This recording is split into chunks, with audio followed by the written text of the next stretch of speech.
We both come from these goofy towns in Massachusetts. By the way, I used to say I'm from Boston until I saw Wahlburgers. I've seen every episode of Wahlburgers. And I'm like, oh my God, I am not from Boston. Like if I ever ran into any... And Mark Wahlberg was like, "Oh, you from Boston? What part?" And I'd be like, you know, the thing is, Mark, I was like, this is the most exotic place I've ever seen. That's Boston. So I'm from Massachusetts. Yeah, for sure. Exactly. I'm from Massachusetts as well. Wahlburgers is, I have seen it is a fascinating show. Anyway. Is it still out there? No, but you can find it. All right. Get. It's like Nathan for hey, you. Listen, it's going to build. If you take one thing away from this episode, it's watch Wahlburgers. So the thing about Wahlburgers, anyway, but yes, Alma, the mom, thinks Donnie Wahlberg is like the biggest star in the world, and that Mark is still trying to ride his coattails. Yeah, she and doesn't like, know. There's no convincing Alma.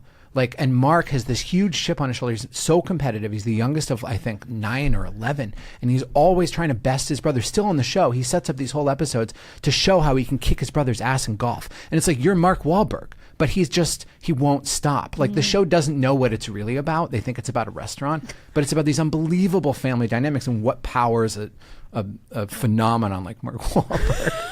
But yes, it's always about the hamburger restaurant. I'm here to That's plug the message in life. I'm here to plug a canceled A&E show is my point. Donnie's bigger for me. Yeah? Because I'm a big NKOTB fan. Mm-hmm. So, yeah, he's where it's at. Mark is never going to build up to that. He's still an underwear model. Yeah. So my parents, they've had the same house in Brookline that basically they took me home as a baby. And it's just the house that I've been in my whole life. My parents have been there and all my brothers and sisters. And when New Kids on the Block was a huge phenomenon in the 80s, late 80s. New Kids to us is like what Billy Joel is if you're from like Long Island. For real. Yeah. There's stories, there's legends. No, for real. So anyway, Donnie and I think 2 of them bought a house in Brookline, in this nice part of Brookline, and they had this house and they lived there, and girls used to hang around outside the house to try and go see New Kids on the Block. Mm-hmm.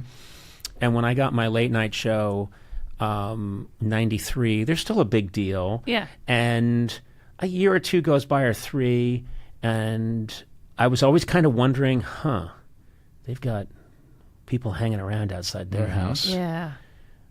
When are people going to start hanging around my parents' house? You thought that was going to happen. I thought it was going to happen. And then once there was some, like, so you're hanging around outside to see who comes by? There were 2 teenagers hanging outside our house, and my parents told me, there's some people here that want to come say hi to you. And I went, well, I guess, And I went out, and they said, yeah, we were hanging outside the New Kids on the Block house for a long time, and they didn't come out. So we got really bored and came over here. Oh, no. You got their leftovers. And they literally we didn't even need you to come out. Well, I'm here. You want some pictures? You want some pictures? No, we're good. Do you know how we could get into the New Kids' house? I really don't, but I could take you guys out to lunch. No, we've eaten, and we're lactose intolerant. Oh, do you want to come back later? No, we're good. Conan, invite them in. Ma, they don't want to come in. They want to hang around the New Kids on the Block house. In 99. In 99. Yeah. Yeah. Anyway, that's my story, and tells you where I'm coming from. So many hilarious people are part of that show. And my son, who has, I think, excellent comedy taste in that he doesn't like what I'm doing, but really loves great shows. I've walked into the room and he's watching The Office, and he's mouthing along. He knows it. He has memorized The Office. Yeah. And that's kind of his comedy Bible, that and The Simpsons. And I think that's great taste, because what a spectacular show. There is a music to it, or there must be, that people learn it by watching it again and again, the way you listen to a song, I guess. And it has no laugh track and no music to it. So the dialogue, I think, becomes sort of the rhythm of it. But I learned all my comedy lessons from Greg Daniels, being in that room. And the care he has these sayings that maybe you have too, or I know you guys came up together, maybe you developed them together, but one phrase was, you don't eat your seed corn.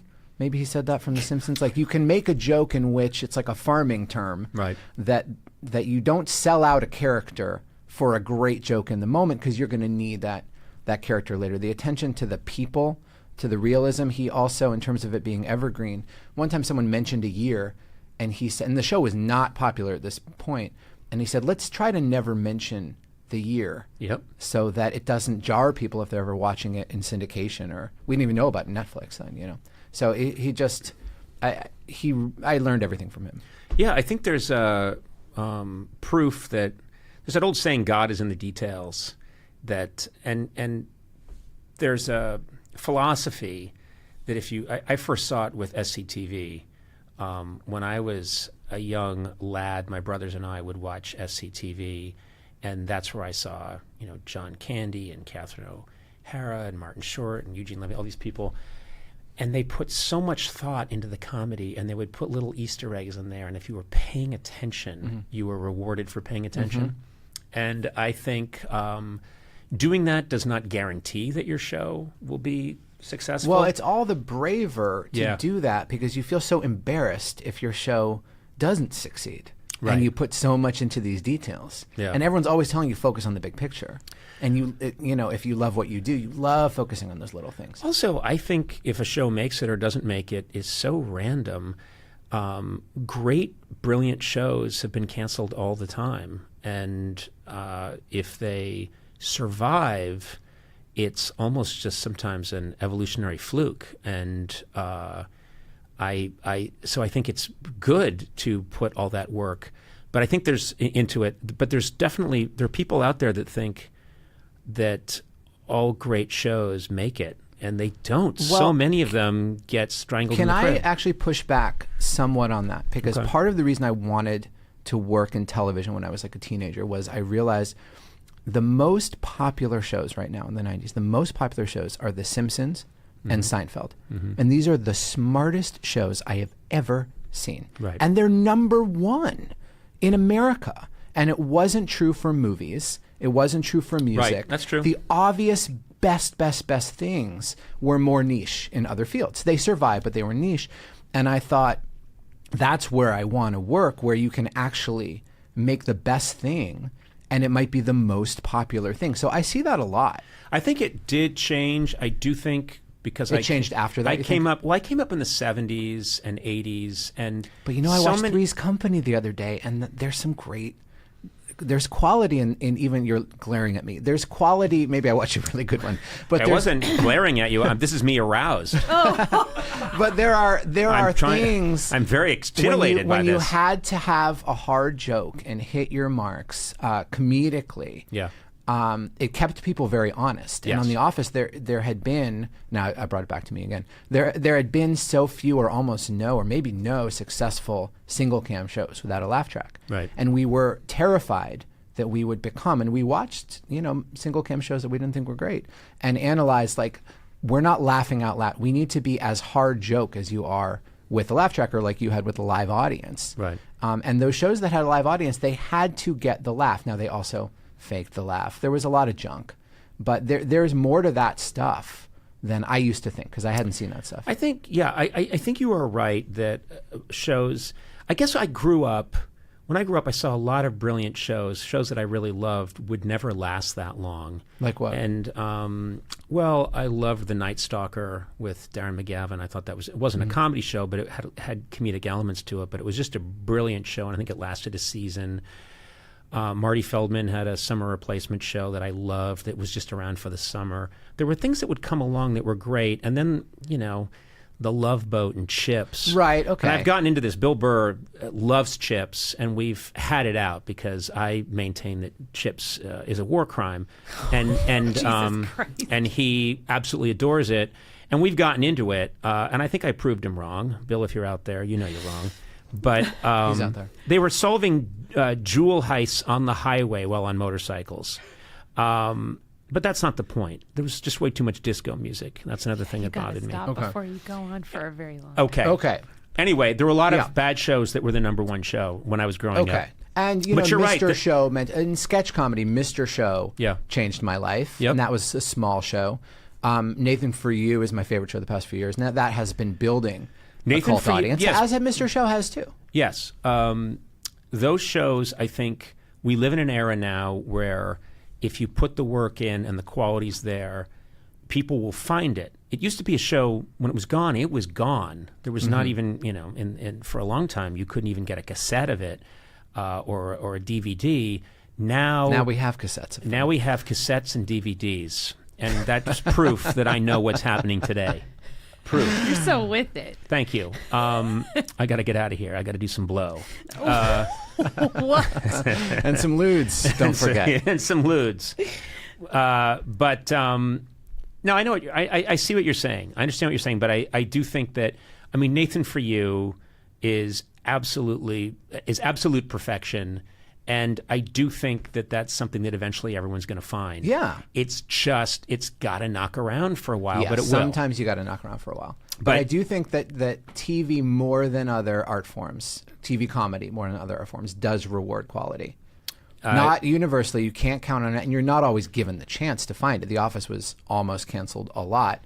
I know from stalking and circling you that your show was on the brink late night forever. We were always just about to be canceled, or I think there was actually a meeting where we were canceled, and then at the end of the meeting were like, okay, we can't cancel him just yet for tax reasons, but we'll get to it in the next meeting. Let's make sure we cancel him. I love when your bosses are lazy sometimes. You know what I mean? Like they take the weekend off too. They can be like, oh, let's just leave it alone. Well, that was one of the things that helped us was, I think it's much tougher for you guys because you're in prime time, but when you're in late night, especially in those early years, 93, 94, 95, we're on every night at 12:30 at night. A lot of people that are making the decisions, they're all in Los Angeles. We were in New York. They're not watching it. And so there's this general sense that kid, I hate that kid. Let's get rid of him. Stupid hair, stupid name. Let's get rid of him. All right, we'll get rid of him. Wait a minute. There's trouble with Suddenly Susan. We got to talk about that. Okay. And then I would, it helped to be way over in the corner knocking around at 12:30. That was quite helpful, I think, to our survival. Yeah. Now, you had this period of time where you were working on the TV show Punk'd. Yes. And I'm fascinated by this. That was my first on-camera job, and that was just still my favorite job I've ever had. And why was it your favorite job? Because I love pranks. I've always loved pranks. That's my version of, Mindy lies. I actually do the work, not judging. Right. She can just say, that person since owns high school, Flemish armor, but he doesn't. I love pranks. And here was a job where a professional team set up the prank for you, and you just knock the pins down. It was unbelievable. And Ashton Kutcher, this was I was 23, 24. I had only been in the writer's room. I'd started doing stand-up a couple years ago. I suddenly got some heat as a stand-up. I killed my audition, and I'm here with Ashton Kutcher, who loomed so large, especially at that moment. Now he's sort of an icon that has graduated. He's been around forever, but he was just bursting. Yeah. Like cover of People magazine every week. So cool. And I was like this comedy writer still wearing the kind of pleated khakis that you wear when you grow up in Boston. And he was like in my earpiece. I'm wearing those right now, you asshole. What to say to these pop stars that would freak them out. I mean, it was, as someone who loved pranks, it was a dream come true. Now, your job as a performer was to play the reality of the prank. Yeah. And it was great acting training because you have to be convincing and funny, and you get one take. Yeah, and you cannot indicate fired. The joke, which right. is, as everyone knows who's worked in comedy, actually they don't know it, but they should know it, don't indicate the joke. It ruins it when you're indicating and that since something I've funny's directed happened. comedy, a lot of people show up, great actors, great dramatic actors show up ready to do comedy, and they don't realize that by that philosophy that we both subscribe to, no, play the drama. Get the comedy deep down, but you play that reality. As soon as you play the comedy, it's not funny. Well, I think it's what Steve Carell did so brilliantly was he's a brilliant actor. Yes. And he played every moment with complete honesty. Yes. As Michael Scott. He could you could write him the most insane thing for a human being, that no human being grills his foot on a George Foreman grill because he wants to wake up to the smell of bacon and then tells his office to treat him as a handicapped person. Right. But when he performs that, you buy it. Right. You see how a human being could do that. And he's not rubbing his hands before the scene to say, how do I make this funny?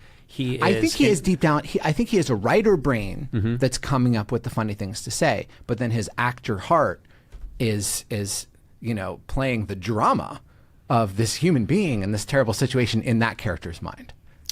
When you were doing these pranks on Punk'd, was there ever a moment where, because you can't break, I mean, you're not supposed to break in sketches, but people do. But if you're part of a prank and you're pretending to be someone who, is a barista or someone who's working the counter at a restaurant, do you know what I mean? And you've got to play that reality, and you can't start giggling or the entire thing is ruined. Yeah. Was that ever a problem? Yeah, I've almost never. I think I'm a little too serious when I do comedy. I think that if you watch The Office bloopers, I'm almost never breaking. Mm-hmm. And I wish I had brought myself to the level of being about to break a lot, because I do think a lot of great comedy comes at that teetering edge. But I didn't generally have a problem with that, but I did watch something where I saw my face just bite my cheek to not break. And there was one outrageous, my mom hated Punk'd. But there was one outrageous one where Rachel Lee Cook was the actor. Mm-hmm. And she... so they always find like their vulnerability or their obsession. So she and Jonathan Tucker, who's a friend of mine now, was the accomplice. So he brought her to a restaurant and she volunteered with the elderly. And we got a stunt man to be the waiter, like a forgetful waiter that kept messing up her order. Mm-hmm. And I was an asshole manager of the restaurant that was abusive to this elderly waiter and screamed at him for messing up the order, and then eventually started throwing him against the wall because he's a stunt guy. And it's so violent. And watching that, I laugh now because I can't believe that we would do such a thing. First of all, you just described my favorite day ever. It would be a joy for me to beat the elderly. Yes. Well, to beat up people. It's so funny because... But to do these things and have to convince someone it's real. Yes, it's real. What you were saying, the acting training is amazing, because you have to be funny enough to... You're improvising, because you're making up the stuff. You have to be completely convincing, so the other person in the scene thinks this is the worst day of their life. And it's a high wire act because you have one take. I'm not a natural prankster. I don't think that's something that I was built for. I worry a lot that someone will get hurt or upset. Apparently was not my problem. I just do not have that. But the couple of times in my career that the writers have come up with something where I get to kind of inhabit that niche, I've been so happy. Mm-hmm. And my writers came up with something once that was a great idea, which is, let's get a really good prosthetic person to make me up to be someone who doesn't look anything like me, and then I will run a focus group. That's great. To show people Conan O'Brien, people who wouldn't really know me. How did you disguise yourself? We got a really good prosthetic person who added a lot of weight and age to me, and I did not look like me. I don't know if you remember this. I do remember it. I loved it. And I was dealing with a lot of older people, and I was showing them, we intentionally picked stuff where I'm jumping around or doing the string dance and the monologue. We cut together this thing that would just look very alienating. And I was showing them this stuff, and they really didn't like it. And they were saying, well, we don't like this person. And then I started to egg them on by saying, well, here he is. I don't like to tell tales out of school, but... why would a focus group leader I did. gossip like that? I did, but I started to tell them. I started to gossip with them a little bit about how I heard Conan O'Brien's not a good guy. And they were like, well, what do you mean? And I said, well, I'm not here to say things, and you didn't hear it from me, and this is just between you, me, and the fence post. I kept making up these crazy, stupid things. This is between you, me, and the fence post, but I'll tell you that I had dated Cher, and then I dumped her. Mm-hmm. And they were like, he dumped Cher? And they were livid. And I'm like, well, again, you didn't hear it but from me. I'm as quiet as an aardvark and an onion, but I'll tell you this much. And I was just trying, but I was so happy, and I would go on long tangents, and then I would say things that I heard about Conan O'Brien that were really kind of not great, other shitty things. And I had so much fun, and I understood the joy of getting to do that. Getting to be... You had a whole crew helping you. But that's really... you carried that. Well, it was so much fun. It was so much fun. But I understand, because I grew up with brothers, I've always been someone who likes to roughhouse, to use a term probably no one uses anymore. because it's just a cute way of saying physical abuse. But I loved roughhousing, still love roughhousing. And so the idea of, no, I will wrestle you before this is over, and you'll be very uncomfortable. Rainn Wilson always wanted to wrestle with me during The Office. I understand that. Yeah. I look easy to beat. I think someone who hasn't wrestled in a while is like, why don't I start with you and then move on to Krasinski's bodyguard? Whenever I was in a sketch with people, whenever I was in a sketch that called for me to punch someone and throw them through a wall, or for me to get punched and get thrown through a wall, to this day, even at my age, I would sign up for a second. I absolutely love it. It makes me so happy when show business involves being a kid.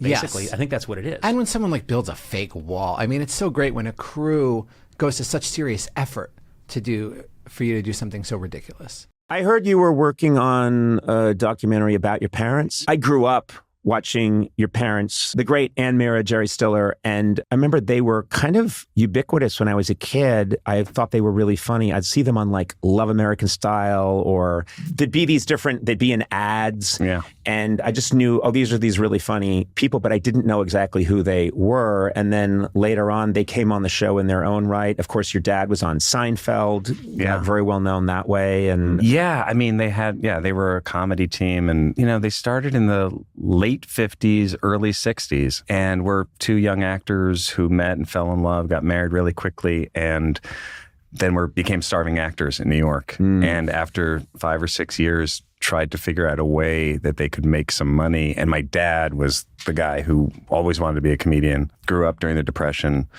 idolized Eddie Cantor, people like that. And my mom just wanted to be a serious actress, but she was really funny and really talented. And my dad had this idea that they should do an act, so he pulled her into it. Interesting. Yeah. And did they do like Sullivan and all those shows? They did. Yeah, wow. They did. Ed Sullivan. I think it's 30. I always get it wrong. It's like 36 or 37 times. Wow. And it kind of made their career. Yes. And that's a big, I had a memory. Yeah. I have a sense memory of them because there was that era where a comedy team could come into people and talk about, like, half the country would be watching them do a routine. No, I mean, it was, that's part of the story, is that, the pressure that was on them as live performers, which, a pressure, as, doing what you do.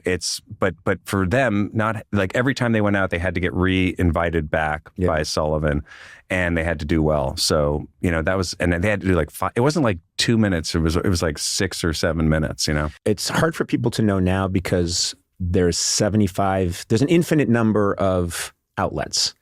So there's no such thing as, well, I came on Conan, or I came on one of Conan's late night show a couple of years ago, and he wasn't pleased, so we're through in the business. Well, no. There's a billion other places to go. There's no such thing as, you're through, kid, you displeased me. Right. But this was a different era where if Sullivan didn't like you and there was a problem, that was it. That could be it. Yeah, and luckily he liked them. They did a number of different sketches every time they come out, but then they finally hit on this one sketch where basically they played off the fact that my dad was Jewish, my mom was Irish Catholic, and they had, it was these two characters meeting off of computer dating, and it was Hershey Horowitz and Mary Elizabeth Doyle. Funny now, still funny. And it was controversial at the time because, they didn't know if people would go for it, but Ed Sullivan's wife, he was Catholic, but his wife was Jewish. Oh, wow, okay. And he loved it, and that was sort of, he kept on inviting them back, and that's, but, you're in the documentary because there are so many, these talk show appearances. I'm kind of also looking at it through the lens of, for me, over the years, being asked about them. Yeah. And so many times, and really trying to figure out, like, well, what is it like? What was it like being their son? Who were they? What was, what's the core of what my experience was with them as parents, and stuff I never really questioned until you start doing something like this and you start looking into it. But we went on with you once, and there was a bit that I was sick and my mom was taking care of me, and my mom and dad came out with me on the show. Yeah. And it's so funny. And then I have to tell you another thing too. So I've been working on this thing for like 4 years, and as a documentary develops, you start to, I've never made a documentary before. And what I'm learning is that as it goes along, you start to figure out really what it's about through the process of editing. Yeah. And then you think it's one thing for like a year or two, and then you realize, oh no, I got to have more of this story, or, you know, I have to have more. For me, it's been more of like, oh, personally, like really like getting into like what's my experience with them, because, you know, I'm the one making the movie. And we figured out this part of it that I've always felt, which was my dad on Seinfeld was, you know, he was so angry, right? Mm-hmm. And that was what was so funny, was to see him blow up and scream and yell. So funny shouting. Yes. Yeah. Amazing. And I always felt it was because he had all this suppressed inner rage in him that he kind of kept down. You know, he loved my mom. They were like, you know, he was the most loving, generous guy, but he had to sublimate a lot. And over the years, doing their act together, the sort of the dynamic between them was that she would kind of like, you know, shut him up a lot, you know, like, Jerry, stop talking. Yeah. And I have all these clips, you know, from the 70s of them on all these talk shows doing that. And I thought, you know, when he finally hit it on Seinfeld, it was because he was able to let out all of that inner, you know, all that inner. Makes sense, yeah. And I was trying to find a soundbite to sort of, you know, explain that, where he talked about it, and I couldn't find one. And I was driving home. This was like literally like a month ago. I'm driving home and I put on, you know, your Sirius XM station, and it's literally it's a clip of my dad on the show, on your show.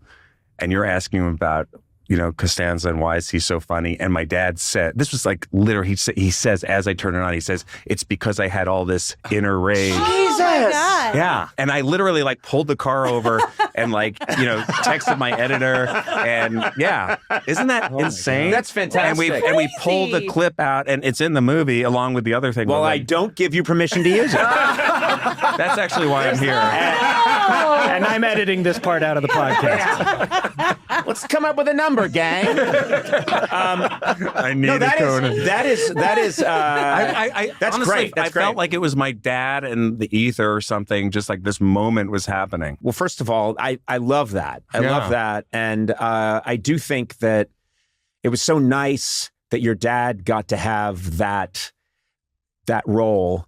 And then he's in King of Queens after that. And so he has this it changed and his there's life. A whole generation that knows him from that stuff. Yeah. You know what I mean? Which is sweet. He always wanted that. You know, he had so much success with my mom, but then there was a period of time after, you know, when being a comedy team was not something that was as viable in show business. You know, as you go into the 80s and the 90s, it's not like there's shows that are, you know, like the Merv Griffin show or that Sullivan show. It's just so they were having to figure out their careers separately. And then, you know, Seinfeld happened for him in his 70s, and it changed, you know, it just fulfilled everything that he'd wanted. And my mom, it wasn't as important to her because she was, I think, happier to kind of stay at home and write and, you know, read biographies, do the Sunday Times crossword puzzle. But my dad, that's what it was, you know, if he was so connected to the audience, to being recognized, it meant so much to him. Yes. Because he was so deprived as a kid. His parents, he had such a tough child. His dad was a cab driver. You know, they moved 13 different times when he was a kid over the course of a few years. And, you know, so he was just like both loving and needy, but like in the most generous way. And, you know, they would like, someone come up to him on the street and, you know, recognize him. He'd be with my mom and he'd talk to them for like 15 minutes. And my mom would be like, Jerry, let's get the fuck out of here. Come on. This guy knows me. I know, exactly. I'll do a dance for you, whatever you want. Boy, do I relate to that. Yeah. I didn't get any of that, by the way. This leads me nicely to Severance, because I'm lucky enough to be friends with and encounter people all the time, especially in the comedy world and acting world. And so I kind of semi-know Adam Scott. And my wife and I watch Severance when it comes out. And shortly after that, I see Adam Scott. And I said, that was the best thing that's been on television in memory. That was fantastic. And he was like, oh, thanks a lot, man. And I was like, no. And I think I put my hand on his chest. Oh. Like, no. Jesus. You don't understand. Like, Why? I know there's a show business thing. Well, have you felt his chest? Adam Scott's chest? I have not. Well, no. you haven't lived then. Okay. No, but the way there's a show business thing of, hey man, I saw your thing. It was really good. And it's you'll say it about me at some point, but That's so sad. But it'll come out naturally, or we'll edit it in. And I'll touch your chest. But it was very important to me to let him know, no, I'm not doing that thing. Right. I'm doing this other thing where, and he was, appreciative, I think, and then just wanted to get away. But the quality of the storytelling, the intricacy of it, the respect it has for the audience, it's so smart, and there's so many layers to it that I've gone into deep dives where people discuss, just various levels of it, and it all holds up because when you put that much thought into something, it's really beautiful when people appreciate it and see it, and start to go like, oh, wait a minute, what do you think's going on? And the whole concept of severance is fantastic. Yeah, it's a great idea. That's great to hear, in that the trust you can have for the audience, which you have to sort of like take a sort of runner on and kind of, just go, okay, I'm going to believe that they're going to get this. But, you never go bad when you don't underestimate the audience. Yes. You know what I mean? Because people are smart, and especially now, people watch television so closely and they appreciate it so much and they look forward to it. And so that's a great thing to know, that people will pick up these little things. But we made the show in a bubble during COVID. With you make the whole series and then you put it out. So there's no feedback. You don't know. You've basically built this giant contraption and you put it out there and you don't know, is it going to work? Yeah. What if people watch the first episode and say, I don't care? Right. It's not like the opposite of doing like a late night show or something where, right, you're getting feedback every day. Every second. Yeah. Right. And so it was a great experience making it. And then near the end, I was like, oh, I hope people get it. I hope they like it. We've been working on this thing for a couple of years. Like, this could be either good or it could just be like, maybe nobody's going to even see it. And the reaction was it was great. Insane. Yeah, it was great. It's as great as anything I've been a part of. And, being in the business so long, like, you never know how people are going to react to stuff. And when it's great, it's so great, and when it's not great, it sucks. But but it's not that different, the experience of whatever you make. It was something that gets well received or not. You're still putting your all into it. Well, I've always said it takes a lot of talented people working really hard to make something shitty. Yeah. Meaning, when you see something and everyone sits around and hate watches it or says this is bad, that was a lot of oftentimes very talented people working really hard, and it just didn't come out quite the way they wanted it to, or it came out at the wrong time, or whatever it is. Whatever it was. And then those same people can work on something and it can be absolutely amazing. And you're all in on it the whole time. Yeah. So you can't go back. And it's just sort of like, okay, so this is it. There are these moments I talked to you earlier about. There are always these moments in your work where I remember them. There's so many moments in the first season of Severance. First of all, the look of it. And there are moments where I think you as a director, the use of corridors and ceilings, like when I watch this show, I feel like I'm down underground and I'm in that place, and it's a very specific, the lighting, the look of it, the vibe.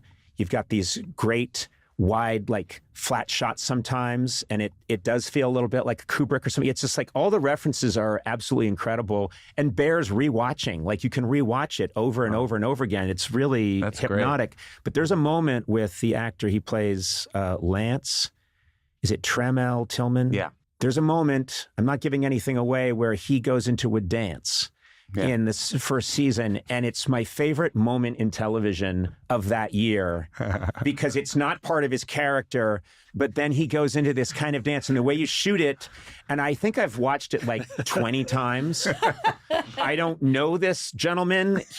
I please tell him I'm his biggest fan. But that was my favorite moment. It was so it came at me in such a weird way from the side. You know what I mean? It came through my peripheral vision, and it was so fantastic. And the way it was scored, the music, and the tension building while he's doing this kind of what's supposed to be a joyous thing. It was, it's sort of David Lynch. It's everything. It's like 15 different it was flavors. A confluence of events that came together. I didn't even know he was going to dance like that. It's dancing. Dancing is fantastic. It's the same thing Tom Cruise dancing. Like, I didn't know Tom Cruise was going to dance like that. Did this guy have in his contract, though? No, but that was also, one of those things where it was just like, I felt the same way watching it. I was like, oh, this is so cool. And I love watching this. I could watch it over and over again. And I think as a director, you kind of, it's not like you want to like say, oh, my work is great. It's like you're almost like an audience. Mm-hmm. You have to act as an audience, and you're the sort of like, you have to make the choices based on being an audience that you're projecting would be watching something. Yeah. So I loved it too. I was like, I love watching. I was like, oh, this is really fun. I could watch this all day. At the heart of this show is this concept. And again, this isn't giving anything away, because anyone who's listening to this, and you need to watch this show, but you also, if you haven't seen the first season, watch that. And the concept is people working at this company, and to go into this company, they descend and they're disassociated from their previous life. Yeah.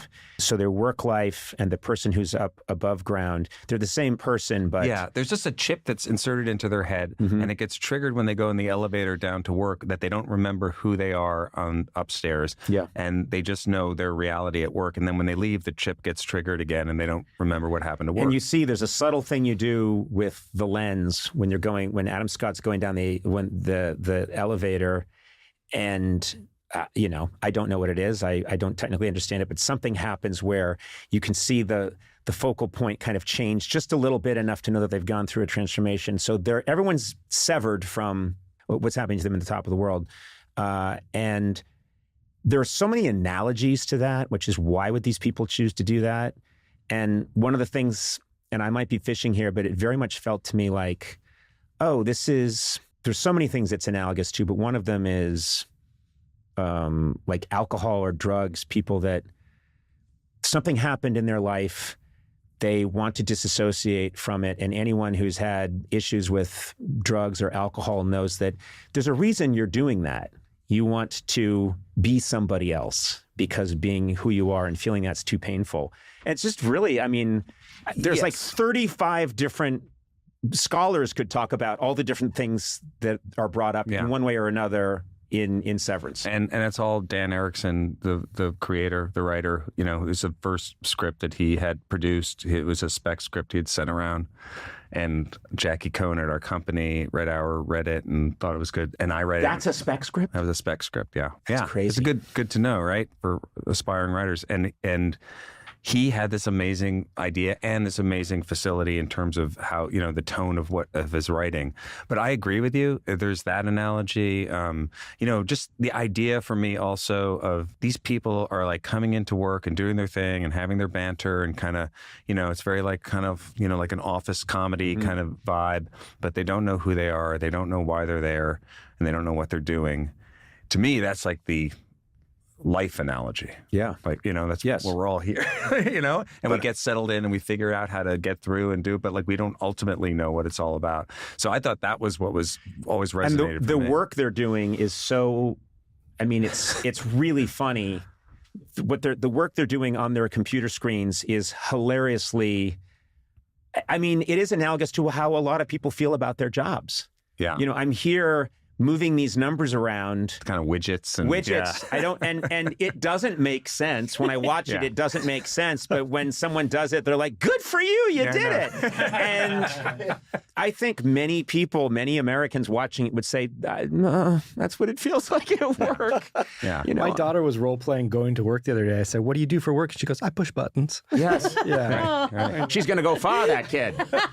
Well, Dan worked at a door factory when he came out to LA, and that was where he got the idea, because he was just going crazy every day working at this door factory, and he wanted to forget about it. It is a great message for people that, there are a lot of people that say, "Oh, it's all who you know." And it's like, no, if you have a really good story to tell and a great idea and you write it, the truth does out. The cream does rise to the top. If you put something out there that's of real quality, it's going to bounce around and someone like you is going to find it. Yeah. I mean, it's hard. It's hard to get the access for people, to get that script in someone's hands. But I feel like in this business, everybody's always looking for that next thing, always looking for talent, looking for something that they're going to read and is going to excite them and feel new and different. And that's just always going to be. Also, this cast you have. I mean, I mentioned Adam Scott and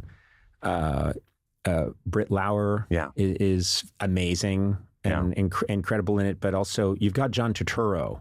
You've got Christopher Walken. I mean, you've got, and there's something really fascinating about this show, which is that people naturally, when they work together, want to create community. And there's something happening here at Lumen where they kind of really don't want people talking. They don't want people getting too close to each other. Right. And that's another mystery. And I think the reward of a show like this is that you get really smart fans online, and there are so many of them that are all arguing about what does this mean. And Eduardo, when I came in, Eduardo was Eduardo, you said, don't fuck this up. Don't fuck this up. This is Severance, man. Don't fuck this up. And I'm like, well, Ben Stiller has been around a long time, and we could shoot the shit about a lot of things, and I do intend to spend half the time talking about Severance. You're like, you don't fuck it up. By the way, Eduardo, I totally get it. I know Conan a long time. He's seen me fuck up a lot of stuff. But I read an interview with Patricia Arquette, who's amazing in the show, and she has this quote about you as a director. It was just about your tenacity, how hard you work, how important it is to you that you get it right. It was really lovely. Yeah. Oh, that's nice. Well, she's amazing. I mean, yeah, I think we're all going through life and I feel like a kinship, seriously, to you, Conan, because I know how hard you work and how much it means to you, but you're also trying to figure out the work-life balance, which is part of the show too. And that's important too. And I hope over the years, I don't know, last 20, 30 years that I've figured out that a little bit more because, you have to, there's a point where you work it, but then you also have to also then be able to step back and go, okay, I can only control so much. Yes. Yeah. I haven't gotten to that point yet, but I've heard you can only control so much. I've learned the hard way, Well, but I will say on a personal note, like when you walk in the door, you seem happy. Yeah. And I know that you're someone who, one of the, maybe the subtitle of this podcast could be, sometimes I want it to be careful who you envy. Like I want to talk to people and let everyone know everyone's got shit. Everyone has got things that they're dealing with. And predominantly I get to talk to people like yourself who are very talented and have done this amazing work. And you're trying to figure out most of the things that everyone else is trying to figure out. Yeah. And so when you walked in after all these years to see that you look great, you seem happy, this is incredible work you're doing. And I love that you're able to say to yourself, yeah, I can go back and be in something again. I think you're going to go back and maybe do a cameo in... I'm doing Happy Gilmore. I've got this little movie I did with David Gordon Green called Nutcrackers. It's on Hulu. And we did super low budget and it was really fun. Yeah. I mean, but you can dip into that when you want, but you can enjoy this and also enjoy your life. Yes. Well, that's the big part of it. Enjoying your life. I mean, and that's and you and I are talking about it as if we don't know what that is. I know, exactly. We've heard tell of this life thing. Exactly. My agent tells me my children are thriving. You guys are severed. Yeah, we are severed. We don't know what's happening. I think I'm told I have kids. I have to go up in the elevator and your kids are older too. I mean, my daughter's 22, my son's 19, and they will tell you, they'll give you feedback on how you're doing, and I appreciate it. And we've actually, working on the documentary, I interviewed both my kids and Christine, and, we talked about stuff that's worked in our lives and stuff that hasn't worked in our lives. And my kids were very honest with me, about times when my work I put my work in front of the family. Yeah. And I'm very grateful that I'm at a place now where I still like have these relationships with them that we can work on and talk about that stuff and, and adjust because it's true, it's cliche, but it's true. But like at the end of the day, that's what it's all really about.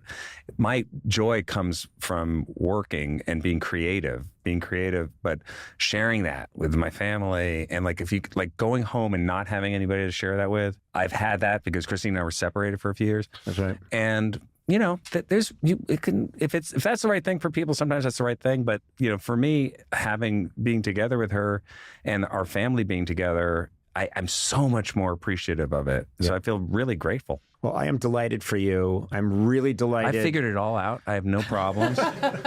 And why are you crying? You're crying as you say it, and it's tears of blood. It's just fucking weird. I just figured it all out. Ben, just absolute joy to see you again. And you too, man. I'm so delighted for you. I really am. I'm genuinely, and I have a very just nice, funny little memory of, I lived predominantly on the Upper West Side for years. All those years I was doing late night. And for some reason, I would always run into your mom on the Upper West Side. And she was so lovely to me and such a real person on the Upper West Side. Yes. Such an Upper West Side. And a fan of yours. She was absolutely, we Catholics have to stick up for each other. By the way, I just have to say also, there is one scene at the end of the last episode of season 2 of Severance that I'm really looking forward to you seeing. Because I feel like you of all people. I will text you. Yeah, no, we'll appreciate this little scene. Okay. And it might even seem to others who watch it maybe weird or indulgent, but I feel like it's like made for you. If it's weird and indulgent, if it's weird and indulgent, I'm going to love it. All right, good. That's what you are, weird and indulgent. Okay, I think I spelled it out enough. All right. Yeah. All right. Hey, Ben, thank you so much. Yeah, man. And congrats on Severance. Great to see you. Thanks, man. Hi, my name is Ben Stiller, and I feel...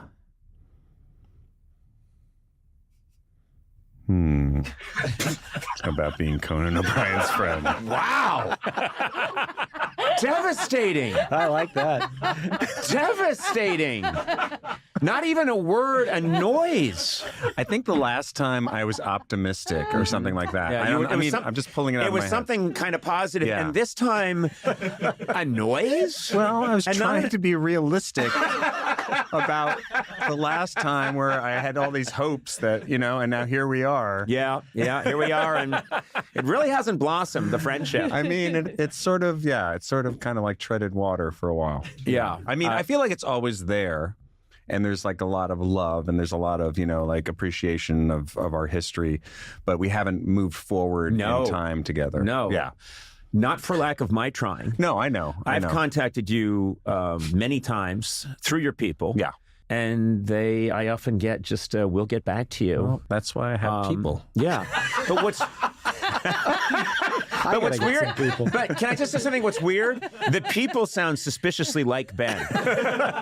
It sounds like Ben picking up and he says, "Let me get Ben's people." Right. And then the people sound a lot like you. It's like the guy from the Donald Trump who called into the Post. Oh, yeah. Whatever that guy's name was. David Barron or John Barron. Yeah. Well, I've known you a very long time, and I was very excited you're coming in today because you're one of my all-time favorite comedy people. Your body of work is fucking crazy stunning. And we're going to talk about Severance, which was my favorite show. That first season was perfection, and I am delighted that Severance is coming back. So much so that your people said, I can watch a few episodes.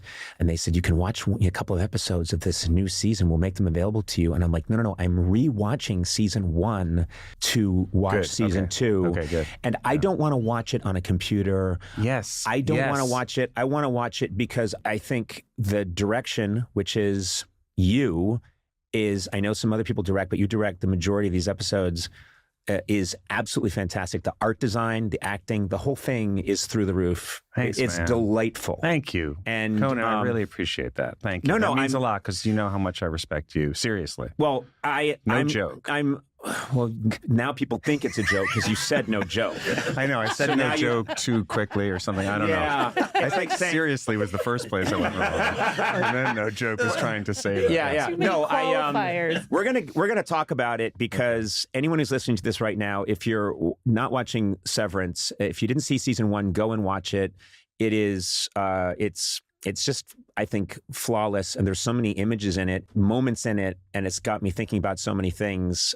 So I'm very psyched for season 2. But along those lines, I just wanted to go back to, I'll just touch on it. Met you for the first time. We mentioned this last time, but I think it bears repeating. I met you when you came to SNL and right away was doing one of the funniest things I had seen when you played a grown-up Eddie Munster. Right. With the whole outfit, but you're jaded now. Yeah. You had done a Tom Cruise film, which was a parody of Color of Money, and I looked at that film and I remember thinking, well, why isn't this is what Saturday Night Live should be, which later on, if you look at what Please Don't Destroy and a lot of the shorts from Lonely Island, it became more shorts.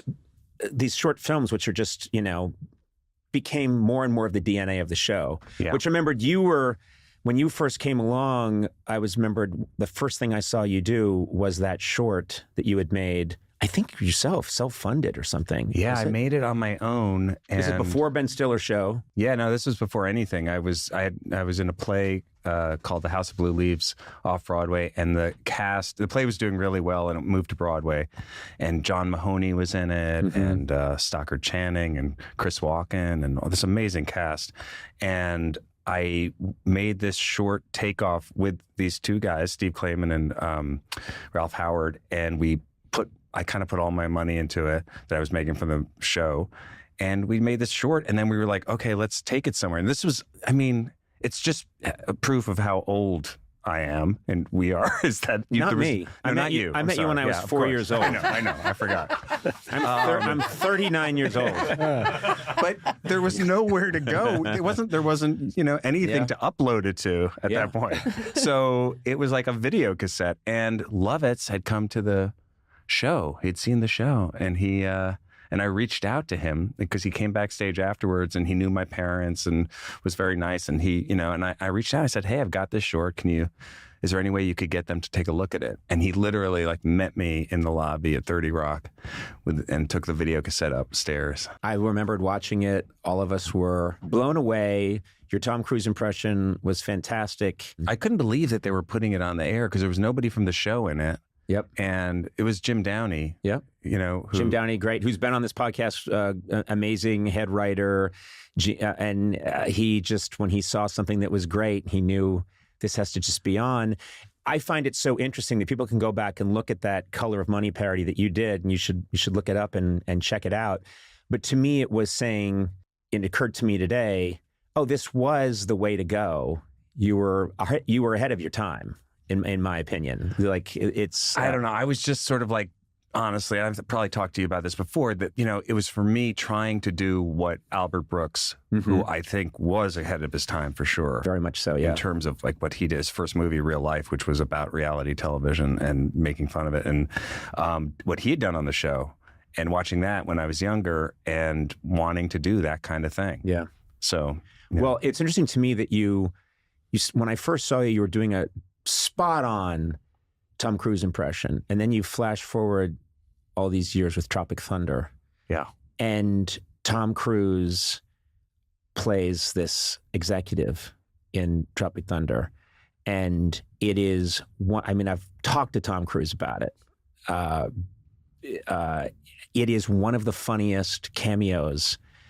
He comes out of nowhere, and I know that he came to you when I don't know if you approached him about playing this character and said, what's the character's name? Is it Lou? Les Grossman. Les Grossman. Yeah.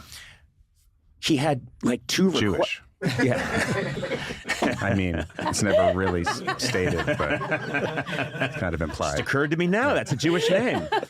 But he had requests, right? He had 2 requests, which was, correct me if I'm right, or you could say he wanted his hands. Yeah, he wanted to have big, thick forearms that were hairy. And he wanted to be Jewish. And okay? he wanted to... and he wanted to dance. And he wanted to dance. Yeah. And so... Again, Jewish. What's crazy to me is that when he said those things to you, you might have been thinking, oh, what? I don't know. Did you right away say... No, I mean, it's a strange set of circumstances the way that this happened. We had done this little short for the MTV Movie Awards where I played his stuntman. Mm-hmm. And that's where we had met a couple of times over the years before that, but then we had a great time doing that together and had stayed in touch since then.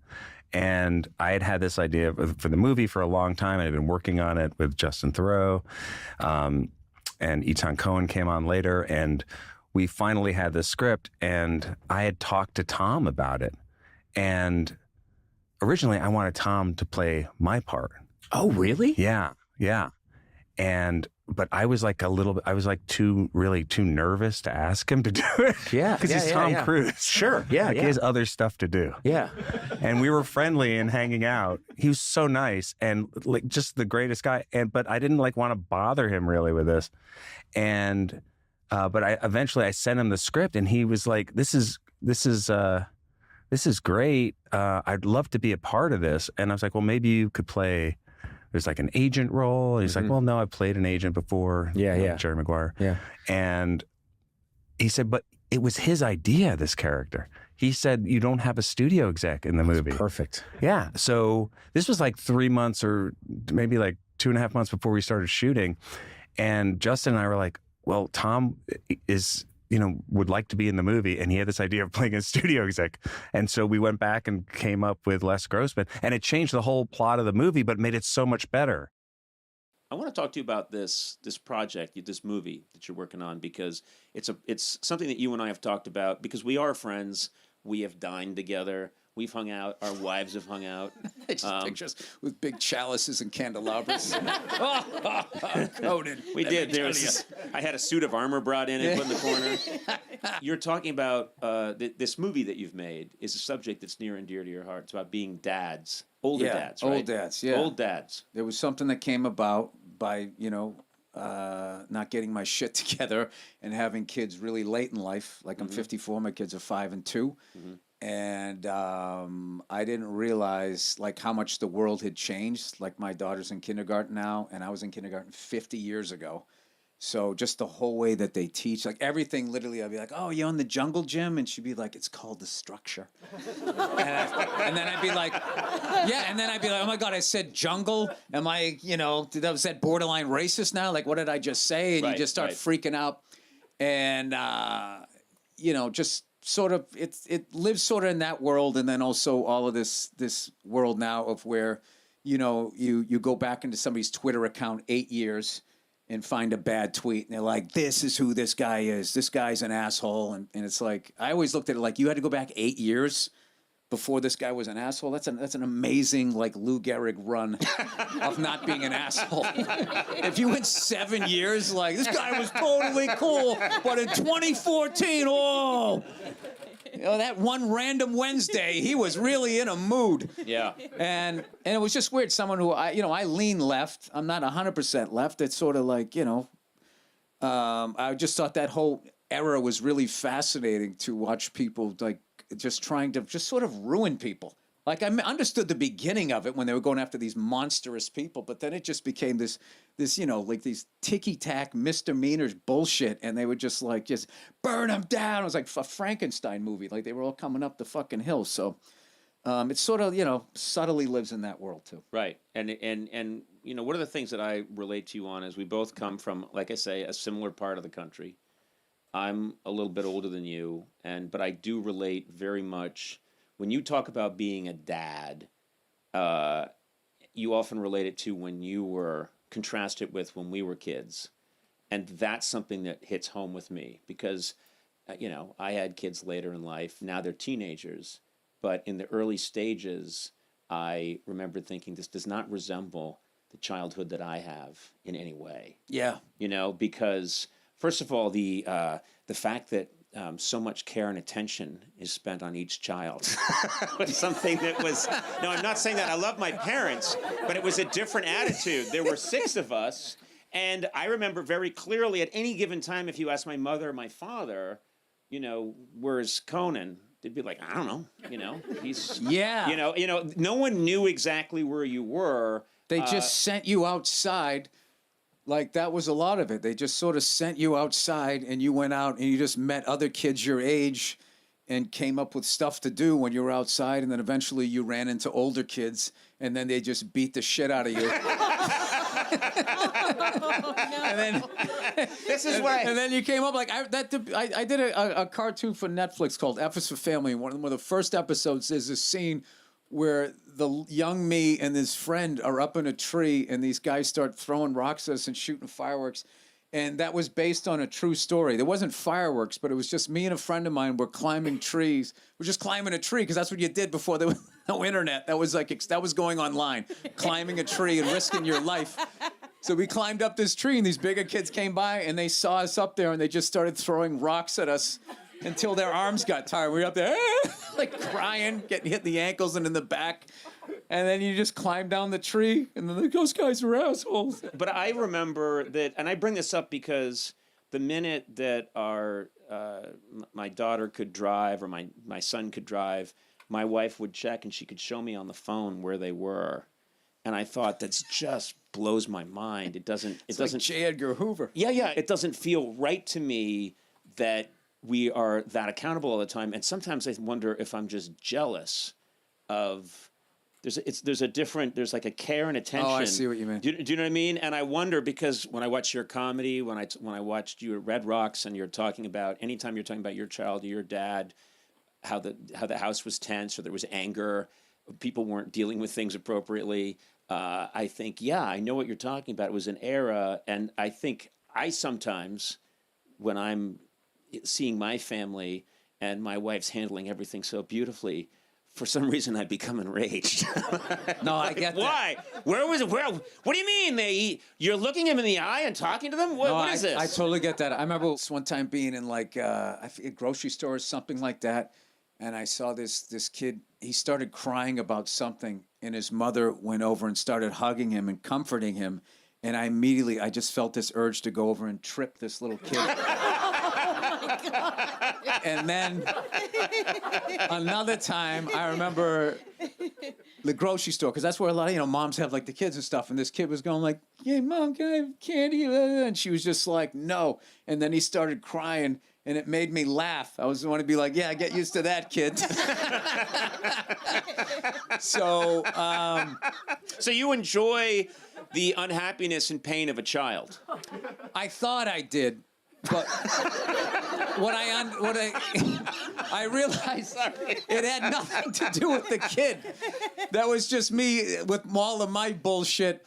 I was jealous of the kid who was getting hugged, and then I was laughing at the other kid because I related. Like, I remember a long time ago, I saw Sling Blade when it was in the movie theater, and I remember when he zoomed that guy out of the house in the wheelchair. He's like, "Get out of my fucking house!" And he zoomed him out, and the guy was all helpless. I roared with laughter, and I remember I was with these actors that I was working on something, and they looked at me in this horrified way. Right. And I couldn't explain it. You had to be a comedian to understand. Like, I think actors and comedians, they process pain differently. Right. Where actors, I think, are more like examining it, where comedians, you just pave it over, and it's like, you're just laughing, not because you're happy that happened to someone in a wheelchair. You're just laughing at just how fucking mean it was. I told you about this. That one time my wife was on the plane with me, and we were going somewhere far, so she had like a tablet, and I started watching a movie, and she had fallen asleep, and I was watching a movie, and I was laughing so hard I woke her up, and then she, when you don't know what somebody's laughing at and you just start laughing, she's like, what are you laughing at? And I was trying to hide it, and she looked, and I was watching Precious. I don't even. Oh my God! Oh my God! It was literally. Oh my God! Some shit, it just gets so mean. It's just so mean. It pushes you through over. into comedy again. The mother said something so fucking mean, and then they just cut to her face, and she was so sad. I mean, I'm not going to lie. I'm being honest. I was wheezing. I was literally like laying in the... So I was laughing so hard. The woman I didn't know on the other side of my wife was laughing. And then my wife started punching me in the shoulder. I just gave her like the tablet. No, she's... So that's one of my favorite things. It'd be great if you were a movie my wife critic. has such It really a would be big great. heart. And we're always watching TV, and she's forever getting teared up, and I am laughing my ass off. Like she used to watch The Biggest Loser, and these fat people would be crying about all the cookies and burgers they were eating. And they were crying like they lost a dog or something. And she would be crying with them, and I would just be laughing my ass off. So No, most of the world is starving. That's why. Like, I went to like India, and I saw this level of poverty that I just maybe want to adopt every kid over here. And then you just come back to America, and there's these slovenly people. I just can't stop eating Oreos. And it was just so fucking hilarious. And this won't air. and then it's like This won't come and then out. what it is because my wife No one will ever hear this. my wife gets mad at me for laughing. It makes it like, oh, dude, I have worse ones than that. I got worse ones than that. We might as well get it out now because I can't you're say safe. this one to protect people. You guys aren't going to laugh at this one because you're told you're not supposed to. No, that's not this crowd. All right, some dude beat the shit out of his girlfriend, right? Well, you're off to a good start. You know how to get a crowd. You had them. You're like, yeah, I can top that. How else are you supposed to watch the news? Am I really supposed to be going like, oh, for the whole time? Or you can laugh. I mean, it's a choice. I have to Like, go. how does it help me? But how? Okay, I want to hear you pull this out. So my wife was so sad about it that I had to make a joke because I wasn't mature enough to be sad with her. Right. So I was going like, what do you think she said? What do you think that last thing she said, right? sake. You know? Yeah, exactly. So she gets all mad, right? So she got really mad. Why did she marry you? She's lovely. I've met her. She's wonderful. So then like a week later, my mother-in-law comes over, right? The fucking story comes on the news. And after the story's over, she goes, I know I shouldn't say this. My wife goes, Mom, don't say it. And she just goes, I wonder what the last thing she said was. And I died laughing. My mother-in-law died laughing, and my wife stormed out of the room. Yeah, but at the end of the day, neither one of us beat her up. So, like, she can't hear us laugh. I'm not happy that happened. Well, I don't understand what the fucking news is. It's just like, hey, here's a bunch of shit you can't fix that happened that was horrible. Do you know at my gym, they literally play CNN, and it's just the whole state of California's on fire, school shootings and shit. It's like, I'm coming here to get away from this shit. I'm on a fucking elliptical, and I gotta watch people's houses burning down. Right. How long are you you're trying to make this seem like 3 hours on the elliptical? So we should be showing like, I don't know, Dumb and Dumber.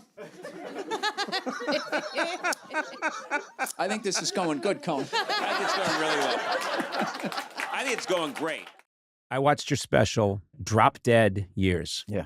And loved it. And I know it's coming out. When's it coming out? I want to make sure I get... It's out right now. Yeah. Okay. We were taping this a little beforehand. We're taping this in 1974. 1974. We're very excited about the Red Sox next year, the 75 Red Sox. It should be amazing. And I'm glad that busing crisis is finally over. Oh, finally, yeah. No more racism. No more racism in Boston. And I'm looking forward to that story just sort of disappearing so Boston can move forward. Boston will be fine. Yeah. No, but I watched your special, and you talk about going to the funeral of a friend.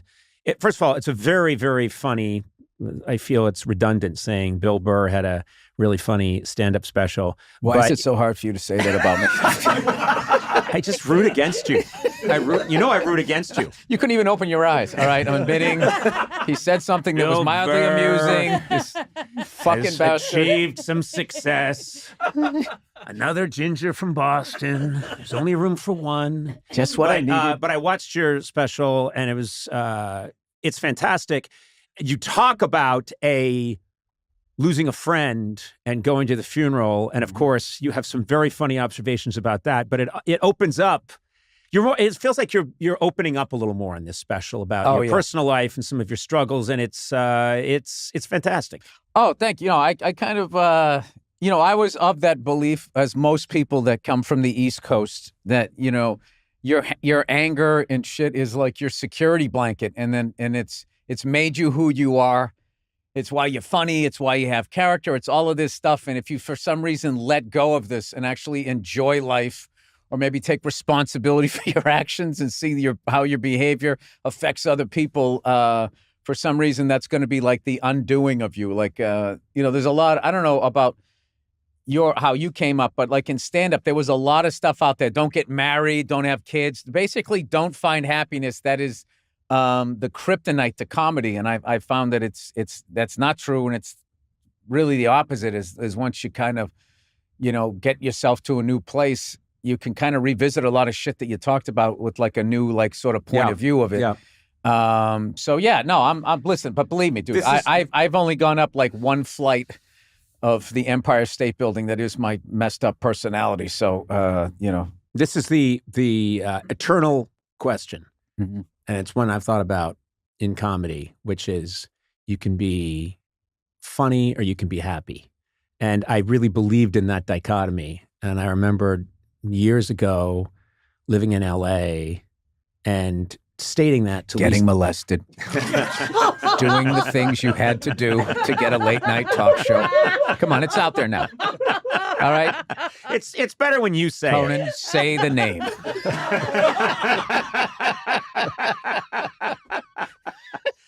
We all did what we had to do. I'm here now. Hey, it was a different time. Different time. A lot of couches. You know what? No one wanted me on a couch. Right? I mean, let's just be honest. Not even your therapist. No one, yeah. No one was like, I got to get me a piece of that Conan. But that featherless ostrich.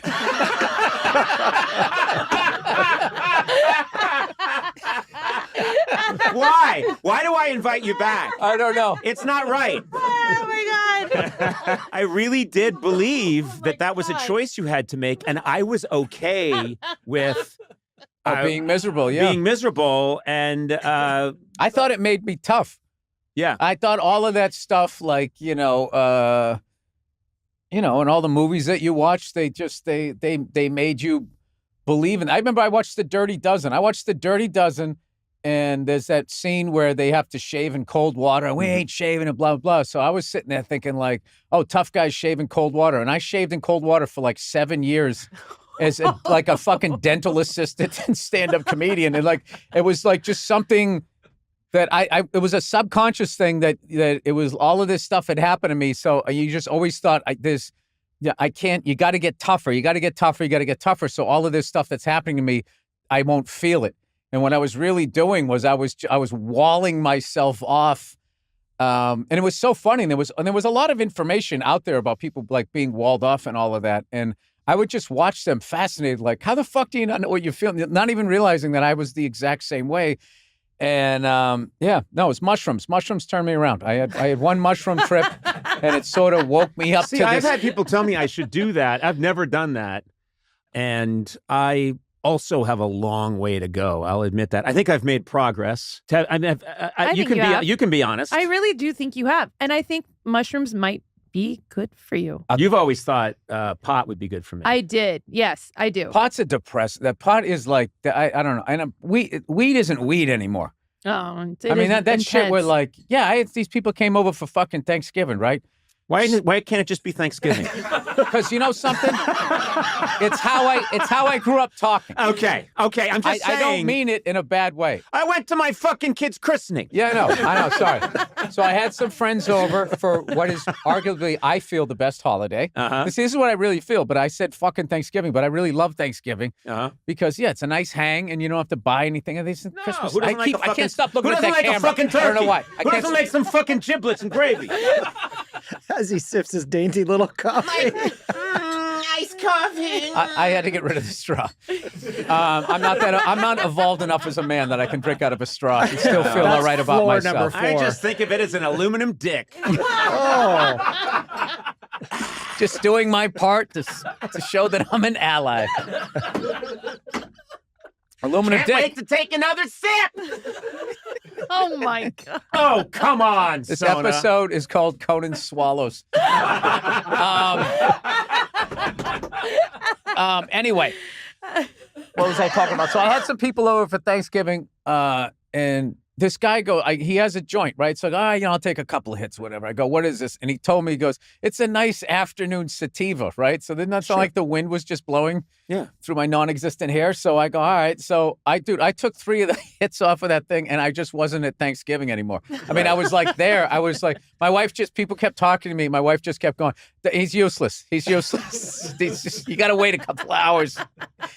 It's so powerful. Yeah. I'm not. It's too late for me. No, that's why I ended up texting you some of the jokes a few days later. Yep. That thing where we were doing the thing, me and this other guy were high out of our minds, and like nobody in this industry has been buying anything since the strike. Yeah. But they're taking meetings, wasting your time. So we were like, we should waste their time back. We were just pitching sequels to perfect movies that didn't need a sequel. And my favorite one was Two Flew Over the Cuckoo's Nest. This time he's keeping the sink. And it's all about the Indian guy. After he throws it, he picks the sink up and he's running with it. And Tommy Lee Jones is chasing him. It's just basically becomes The Fugitive. You merge Fugitive. Yeah. And my favorite part was he's standing near the waterfall. And he's like, this sink means a lot to me. And Tommy Lee Jones like, I don't care. He jumps. So I opened that up to my podcast listeners. Dude, regular people are so fucking funny now because they're pitching jokes. And so now they're funny. Somebody had the best one, wrote a sequel to Schindler's List. Mm-hmm. It was called Schindler's Wrist. It's about the carpal tunnel Schindler got writing the list and the therapy. And it's just this? And the therapy that happened. And the movie just ends with him being like, yeah, it feels pretty good. Just totally anticlimactic. How you feeling, Schindler? I gotta say, pretty good. Pretty good. Yeah, you're a wizard. And just sit there pitching it with a straight face.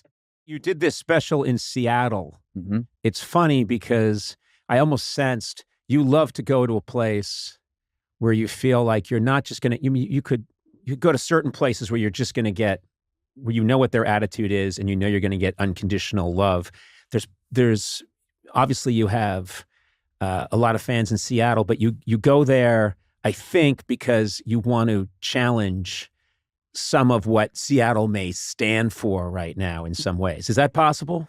Well, I did what I did in Seattle because of collectively the way they think. But if I did it in Utah, I would have did it a different way. Yes, but exactly. It would have been the same thing to kind of mess with them a little bit. But you like the pushback.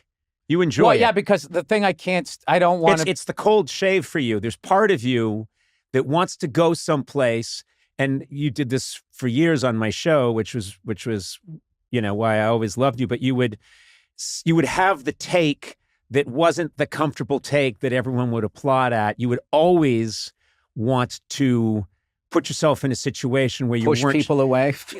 Yeah, that's what I'm doing. But it was hilarious, and I think something that's quite unusual about you. Well, the reason why I love the city, and then that theater for me is a funny place.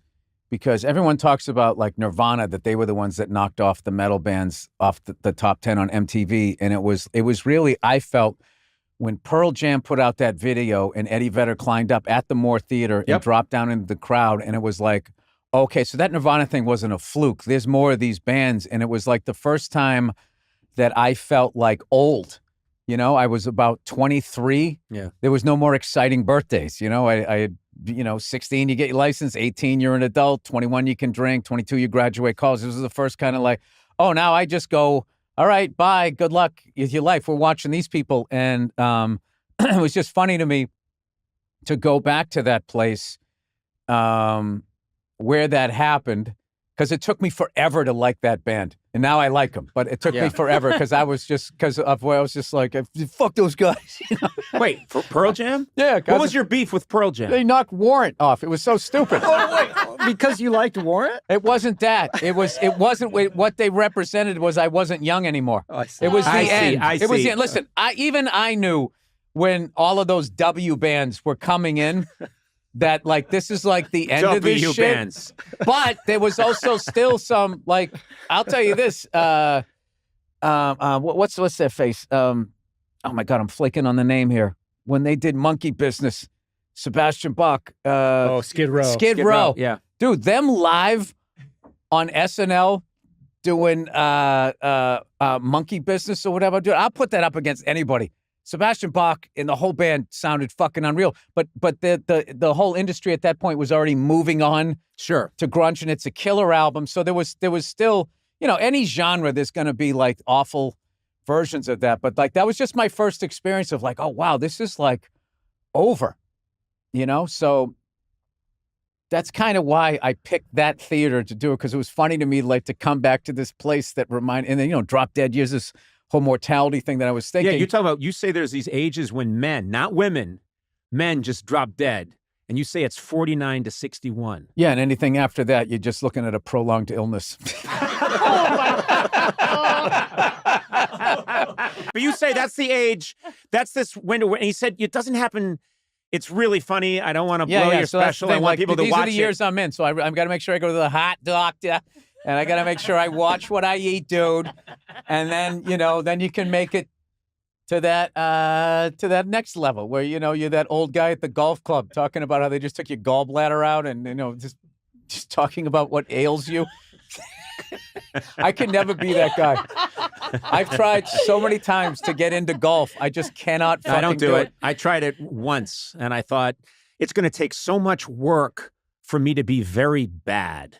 That I want to put that time into maybe getting a little better at guitar. Like that was my. And nobody seems to be enjoying it. Like you talk about anybody goes, you know, how's it going? You know, first 4 holes were good, and then I couldn't have my fucking driver. And then it's like, why would you keep doing this? And it takes forever, and it's mind-numbingly like boring. It's just. I like watching pros do it. I like that my friends enjoy doing it, but I would rather go do shit. Yeah. I'd rather go play drums, ride a motorcycle, fly a helicopter. Like, why wouldn't you do that as opposed to fucking say, what are you, 112 yards? What do you think? What are you going? You going 7, 8 iron? And they got their fucking sniper scope. It's so dumb. It's so dumb. It's like, all you guys need to go home and either get divorced or work on your marriage. Because there is nothing is happening here. It's like a library. Like it's like the whole, it's so quiet. Shh, all of this shit. It's just bad. It's just bad, and everybody with the wacky. If you either wear really wacky clothes, like you're in a Three Stooges sketch, or you dress, hey, lady, or you dress like you're you know, Tiger Woods adjacent or whatever. Yeah. Oh, he's a scratch golfer. Okay, your guy's a scratch golfer. Oh, is he? That's amazing. Like he's dunking. It's just like... Well, this makes me happy because I'm adjacent to a lot of people that are golfers. Yeah. Jeff Ross golfs a lot and likes to talk about golfing. Eduardo said he does. Golf all the time. Yeah. No, listen, if that's what gets you going, that's cool. I tried. No, because I'm joking around. It does look like a great hang. It does look like a great hang. We shit talk all the time. It's just it should be 9 holes. And I would argue maybe 7. 7 holes. Like, is there a golf slider thing that I could do, like 3 holes? There are courses that offer 9 holes. Yeah. There's one off the 5 that's a par 3. There's one down in Torrance that's an 18-hole par 3. It's like that's what I'm going here with 3 clubs, 48 balls, and I'm not looking for any of them. I don't give a shit, and I count every fucking stroke. Like if I go to tee off and I miss, that's a breakfast ball. No, it isn't. Yeah, exactly. It isn't. Right. It isn't. I was trying to hit the ball and I missed. That fucking counts. Setting the tone. These are going to be honest scores today, and nobody looks at you. They all look down at their silly pants. No, it attracts. and rewards dishonest people. A lot of contractors, real estate agents, lawyers. You're just running a lot of people. You're a happy man now. That's what I like. I know your anger fuels you. Dude, I went on a motorcycle ride the other day that was fucking life-changing. It was fun. I was riding. Where'd you go? I went up the canyons in, I think, La Cañada or something like up that way. And it was my buddy's bike, and it was a big bike, and I was, those big Harleys with the fucking fairings, so it's like scary, it's like you're on a Clydesdale. And on the way up, I was kind of scary, but on the way back, I kind of got the feel for it, and I kind of, did my version of tearing through the canyon, and I was euphoric for like 2 days doing that, and that's like just not something golf has never done for me. Like, I remember a couple times I've hit good shots, and people always go, that's the shot that's going to make you come back. It's like, no. No, it's not. Do you have nighttime golfing? I would do that. Like those, like those driving range things, those with the big net. That looks like fun. Those fun. chicks there, the people drinking and Top stuff. golf. Yeah, Top Golf. Those That are looks fun. like if I was young, this is like a nightclub with golf. That looks fun. But like to actually just become a member, have to vote on things. Like you join this sports HOA. Okay, we got a dentist here. Seems like a good guy. He wants to be a member. Let's see, Conan, you take him out for a round of golf and feel him out. Feel if he's our kind of person that we want in our little clubhouse here. Yeah, I don't know. An HOA. I can't. Yeah, no, it really is. Well, you've changed your life a lot, right? You've cleaned up your act a little bit. I mean, I feel I have. My wife, I don't know. I just don't know if I'm ever going to get over that hump. She's first of all, I love your wife. Listen, enough about you and your private desires. I'm just saying, we live in an experimental age. We live at a time. Hey, man, you're sucking an aluminum dick. Yeah. I mean, and I have no shame about it. I got to tell you, the second. Hold on a second. The second the tie comes off, I'm telling you, man, this guy, he becomes a different guy. Yeah. It was always a clip on. No, anyway. my wife is she's the best. She's the best. You guys came over for dinner, and she's fantastic. And it's like I feel I accomplished the same thing. I found the right person. I found someone who is on me, understands me, does not let me get away with shit. Sometimes she lets me get away with a little just because she's like, let him go. Yeah, just let him blow out the lines a little bit. Yeah, exactly. Let him go. But yeah, Nia's amazing. Yeah, she is. But it's constant. Like I just when you're fucked up like me, I do need. The one big thing in our thing is I had to let her know. I need an attaboy every once in a while. Okay, you can't just every fucking day be reading me the riot act. I mean, I know I'm a fucked up guy, and I know that I'm difficult to live with. But every once in a while, I did make waffles this morning. I don't remember that being brought up. No one says attaboy anymore, by the way. Is that just expected? Yeah, attaboy. No one says attaboy? No one says attaboy. How about there you go? There you go, Conan. There you go. You did it. Look at you. Look at it becomes real passive. Look at big boy over here. Yeah, it becomes real passive aggressive. There you go. There you go. Look at you. Must be nice. Must be nice. I got that one from somebody who's completely fucked up their life. He goes, oh yeah, you're out there in L.A. doing things. He goes, Christmas is coming up. You got money for gifts. Must be nice. Must be nice. And I'm just like, oh, yeah, it is. Life is pretty good when you're not doing drugs, getting fired every 2 weeks. Also, I'm sorry. This guy is coming to you with a real low bar. Oh, that was it. That was it. Must be nice. That was it. Must be nice. You got some sneakers you can put on your feet? Yeah, it's just, it just was one of those things. And I always told him, I said, listen, dude, if you're in a hole, if you're reaching up, I'll try to pull you out. But if you're face down in it, digging it deeper every day, I'm not getting involved in that. And he just couldn't get his head around that. And then I don't know. The last time I talked to him, he goes, I've been working out. I go, oh, that's great. I thought he was turning his life around. He lost a fight to his son. Wait, that was his workout? He came at his son and lost? No, he was working out because he lost a fight to his son. So he's like, oh man, I gotta lay off. Gotta lay off this shit. It's just fucking.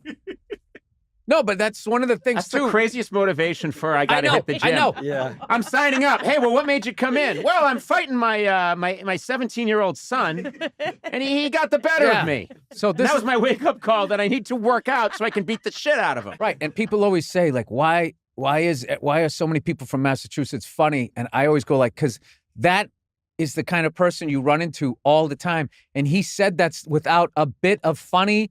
It wasn't supposed to be weird. Yep. Or anything. He was just straight up talking to me going like, yeah, man, he's strong now. I mean, he actually like knocked me down and stuff. So, I've been doing the curls. And it's just like, do you ever think of just like maybe going out to like have a cup of coffee and figure out what's going on with you guys? Like, I don't think you don't want to fight your son. I don't think he wants to fight you. No, dude, no, I know. But still, just like, it's one of those, and another thing too, I always remember when you were in Massachusetts is people would always, oh, you know that guy? Oh, dude, that guy's a character. He's a character. And everybody is like this, like it's like they're very like uninhibited, and they get into like these habits and these things that they do, and they don't realize like how colorful they are. And it's not until you travel and you go back and you come back to Massachusetts, you're like you go to like, I don't know what it's like now because like sports is like so, I don't know, I can't stand the direction that it went into. But when I used to go to like tailgates at the fucking Pats game, when you were like drinking on Route 1, we used to park in this guy's backyard and then you walk down train tracks, active fucking train tracks, people walking, holding hands with kids. And then you would go under Route 1, up the thing and then walk in. And just the shit that you saw, the stuff that people said, it was a comedy show from all the way, like people trying to be funny, people not just being who they were. And then you get to your section before the giant, fucking screens took over. Yeah. There was a class clown in every fucking section. Yeah. And I used to try to be that guy, and sometimes I was, and then sometimes there'd be a guy funnier than me, and then I would just be entertained by him. And that happened at Red Sox games, Bruins games, big time, Celtics, all of those things. And I think like these TV screens and all of this shit that they have now, it's just like crowd control. Like the second there's a stoppage of play, that's like, they got these dumb races, and your section has to root for it to like win a T-shirt and shit. It's dumb. I was of the era where my brother and I would go down to Fenway Park without it, just would think, hey, let's go watch a Red Sox game, and we'd walk down and you could get bleacher seats. Oh yeah, for like $8. Yeah, and we would get bleacher seats and we would sit in the bleachers, no planning, like we got tickets, and we would go and we'd sit up there, and what they did was they hired, this is back when the Red Sox... They'd stand on Conan's shoulders and then pull themselves up over the green monster. What's happening up there, Luke? Slide down. Hey, Luke, who's ahead? The Reds are giving us a shellacking. And then the beginning of his comedy career. Hey, you guys were supposed to pull me up. Fuck you fucking redheaded cunt. And then they just go. Hey, that's the title of my autobiography. That was supposed to be a surprise. Random House next year. Fuck you fucking redheaded cunt. I was doing a pre-promotion for it. Thank you. No, but we would sit in the bleachers, and what was hilarious was they used to hire like football players, these massive linebackers from, I think, BU, and they would, at guys with massive necks, and they were the crowd control, but not professional crowd control.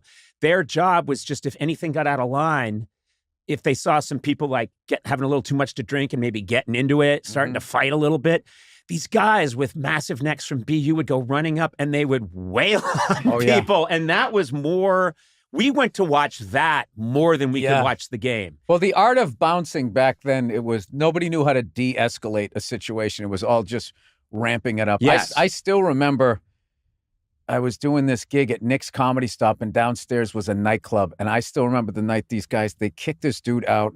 And I don't know if this guy ever walked again. They basically, it was a dance floor. And, you're in there, it's super fucking loud.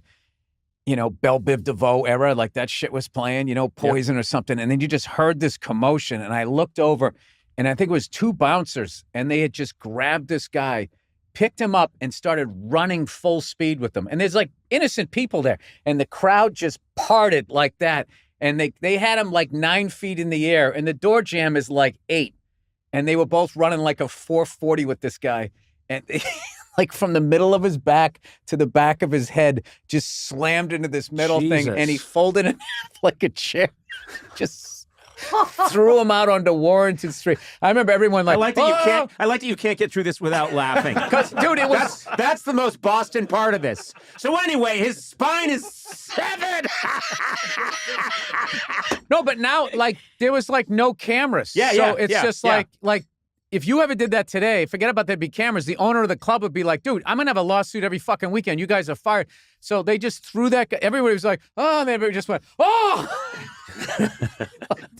And then the music's still playing, and like it was the funniest thing ever. As far as like, it took a good minute for relaxed dancing to happen again. It was kind of like that is Belle Biv DeVoe.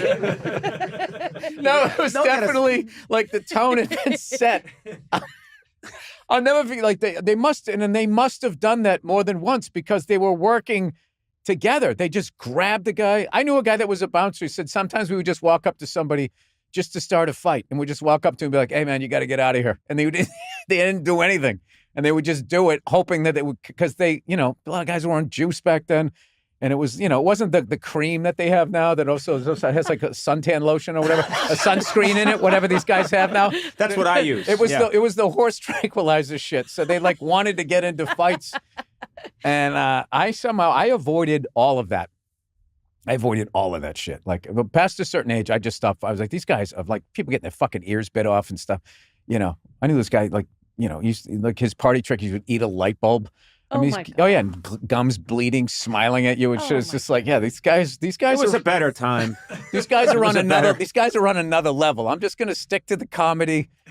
And there was some really interesting. There was a lot of characters back then. A lot of characters. My name is Bill Burr, and I feel all right. About being Conan's friend. That is all right with that? That is such a Massachusetts attitude to have. I feel all right. Well, I didn't see this last half of it. I thought it was how was I feeling. Oh. I didn't know it was about, it was about you. Oh, it's about Conan, everybody. Hi, my name is Bill Burr. I don't want to hear this now. I feel so special. Oh, no. About being Conan O'Brien's friend. I mean, it is such a short list. A lot of people want a Grammy. Some people want an Emmy. Not me. I just want to be Conan's friend. Oh, well. Finally happened. Well, it didn't happen years ago. We got to see how it goes, how the podcast You told goes. me years ago there wasn't enough room for two redheads in this town. Try to out-ginger me. Yeah. No, it is true. I was going to tell you that your fame is such that I was talking to, we talk to fans once a week, and we just released an episode today where I talked to a fan who's in Tehran in the middle of what's happening there. I know that guy. And it's the same thing as growing up in Boston. Anyway, I was talking to him, and he was telling us all of this really intense stuff that's happening in Tehran. And then at one point, he said, "But Conan, when things calm down, I'd love it if you came here and visited me." And I said, "Well, would I be welcome? Like, would your parents know who I am?" And he said, "Oh, all I have to do is tell them this guy's really funny. And he's from Boston. He's got red hair, and my parents will say, 'We love Bill Burr.'" And and then he went zing. And this is a guy who's in the middle of a terrible revolution and a terrible situation, but took the time to use you to zing me, and then said zing. And this is from Tehran, which I thought was pretty impressive. I liked it. I liked that he said zing. That probably added an extra sting to it. If he just sort of gave you shit, you would have taken that. But the fact that he went zing and went like old timey with it, I don't know. I feel like that got under your skin. It did. Like you're like, I know what a zing is. You don't need to say that. Yeah. I've been doing zings for 30 years. I almost didn't release the tape of him talking. Yeah. I was like, what about this is such a terrible thing? Like, no, this is a great, message from someone in the middle of a historic, turbulent time, and he needs to get the word out. And I'm like, yeah, we're not releasing it. Why not? He zinged me. It'd just be so small of me. I'd be such a small person to do that. I'm already wondering if they have a funny bone in Iran or whatever. Iraq? Is that where Iraq? No, it's Iran. Oh, was it Iran? Oh, that's brutal. I just said, what are you, a Yankees fan? It's like, no, Red Sox.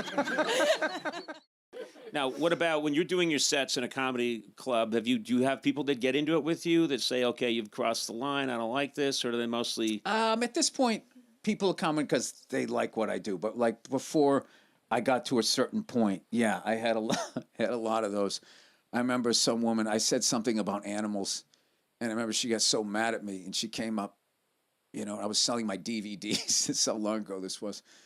And I don't know, she got into it with me about this stupid joke. And then I remember she was so proud of herself in the end. She goes, just to let you know, she goes, I'm a card-carrying member of PETA. Like she got a degree or something. Mm-hmm. And I was just like, what is that, like $25? You just sort of paid your way into that? And how'd that go over? For me, it was fun. It was like, that was one of my favorite things, is when people would get mad and then they would like yell at you. They would do all kinds of weird shit. I remember I pissed off this one guy, I think I was in Texas, and I said something liberal that he didn't like. And he came up afterwards and he shook my hand, and I shook his hand, and he just goes, I just paid. He showed you. No, and I just laughed. I didn't give a fuck. I also was a really angry guy, and the shit I used to say was just, a lot of it was fucking, I don't know what it was. And I remember a lot of times people dragging people out, like people didn't give a fuck, were dragging somebody out who was yelling at me. My favorite thing was this guy who wanted to beat the shit out of me during the show, and they threw him out. In classic comedy club security, the guy gets back in to beat the shit out of me, but he stood in the line at the DVDs waiting to beat the shit out of me. I like that he's very patient, and he's a rule follower. Yeah, so I had to go bounce. I go, that guy, third guy down. That guy's gonna punch me in the face when it's his turn. Can you go over there and get rid of him? Yeah, there was a lot of that type of stuff. I don't know. I referenced the Red Rocks special because that's the last one I've seen you do. You have another one coming out, right? Do you have another special coming out, or that's going to be it for a while? Yeah, that'll be it. That'll be it for a while. I don't really like where my act is right now. I'm trying to. It's too much of this, not enough of this. So I always have to have like that balance of annoying people and then sort of also being like, all right, I'm an idiot, Yeah, but I think, and this is worth talking about. Like I know over COVID. I ran into you, came by. It's still going, Conan. Please. It never existed.